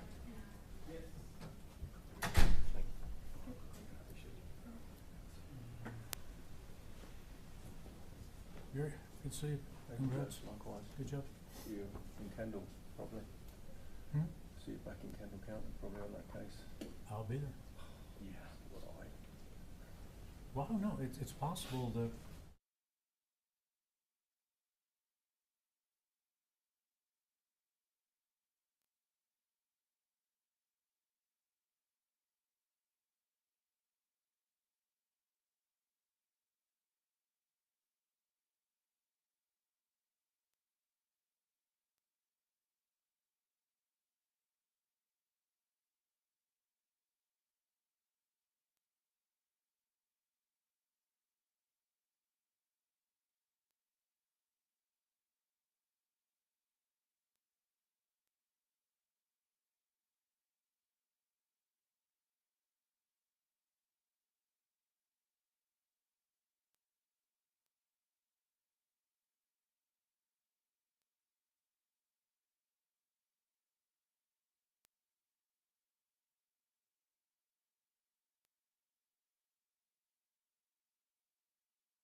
right, everyone. Mic check 1, 2, 3, 4, 5, 6, 7, 8, 9, 10, 11, 12, 13, 14. Okay.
system has failed over and over and over. I respect the jury's decision, but what message does it send out there? That if you're an officer, you can simply stand by, stand down, stand idle, and not do anything and wait for everybody to be executed, killed, slaughtered, massacred? Is that the message that you sent today? ¿Estás decepcionado con tu Totalmente resultado? decepcionado. I will say this though, the next time that this happens, it's not when it happens, it's the next time it happens. Take Hood's information down, take Jason's thing down, and send them the message. Send them the picture of your child that officer, that resource officer does not protect, because now the message is clear. If you're an officer, you don't have to do anything. You stand back and wait for the Army, for the Marines, everybody to show up. No one takes accountability. What message does this send ahead of Arredondo's trial that's going to be scheduled eventually? It's another battle, I mean, you faith is fractured, but you never lose faith. You don't lose faith because these children that are no longer with us, that are at the cemetery, they can't speak for themselves. We speak for them. We fight to the end. And as hard as it is, they deserve it. The teachers, Irma, Eva, they had nothing on them except for valor, except for courage, and they fought to the end. They pushed back hard. They gave their life. The teachers, all the survivors, all the testimonies you hear, that you heard, all those poor little survivors that have to live with the nightmare. How do they look at themselves in the mirror tomorrow morning? They wake up and say, not guilty. The man let me down. You can't paint an image and portray him as some kind of hero. Is this like reliving the pain that you went through? Absolutely. Time and time again with the school district, with Uvalde PD, with the county. I mean, there's a lot of unanswered. Nolasco, where's Nolasco at? Where's that information? Absolutely nothing, right? Quiet, deflecting. Look that way, look this way, look that way. But don't look towards me. Were you really hopeful for a guilty verdict? I was very hopeful for a guilty verdict. I mean, at stake, what do we have? We have children at stake. Absolutely. Innocent children that did everything that they were trained to do. Hide, turn the lights off. But the officer that was trained to do exactly, to encounter, to go towards the shooter, to listen for the gunshot, everything, right? And what does he do? Sit back for an hour and change. For a minute and change while the massacre continues to happen. Do you think other officers need to be charged? There's only 2 so far. Do you still think more officers need to be charged? Absolutely. It sends a message that and I'm sure there's some good ones out there that are going to check themselves in the mirror tonight and say, do I have the courage to do my job? And so absolutely the answer is yes. You got to look in every direction and say, I'm going to hold them accountable. Because if you don't have it, just don't show up to work tomorrow. What message do you have for Adrián Gonzales? Don't be fooled by your attorney. Your attorney can talk about sandwiches, a sandwich of coward, but there's something on the outside and the bread. It's insulting, to be honest with you. Jesse, ¿podría darnos unas palabras en español, por favor, sobre el resultado de este? Totalmente decepcionado, es un dolor demasiado fuerte. Esperábamos una justicia, que lo hallaran culpable el Señor y totalmente fue un respeto al jurado, pero es una injusticia, la mera verdad. Esos niños totalmente inocentes. ¿Qué es lo que espera para el próximo juicio? Seguimos adelante con la justicia. El camino a la justicia nunca termina. Llegaremos hasta el fin. Y el mensaje es totalmente esto, que aunque no lo hayan hallado culpable, él es culpable por la opinión del Estado, por ejemplo, del gobierno, es decir, él es culpable, él es un cobarde, él es un animal, él es un monstruo que simplemente lo que hizo él, ese monstruo creció del miedo, que no tuvo el valor de entrar. Ahí se formó otro monstruo. O sea, no solamente el monstruo fue el que tiró las balas. Adrián es un monstruo también. Can you say that in English? Can you just talk about Yeah. the district attorney react to how the case was presented? It was tough, there was a lot of very soft there, the prosecutor, especially the prosecutor, I think he did his kind of stop to me, it allowed for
de la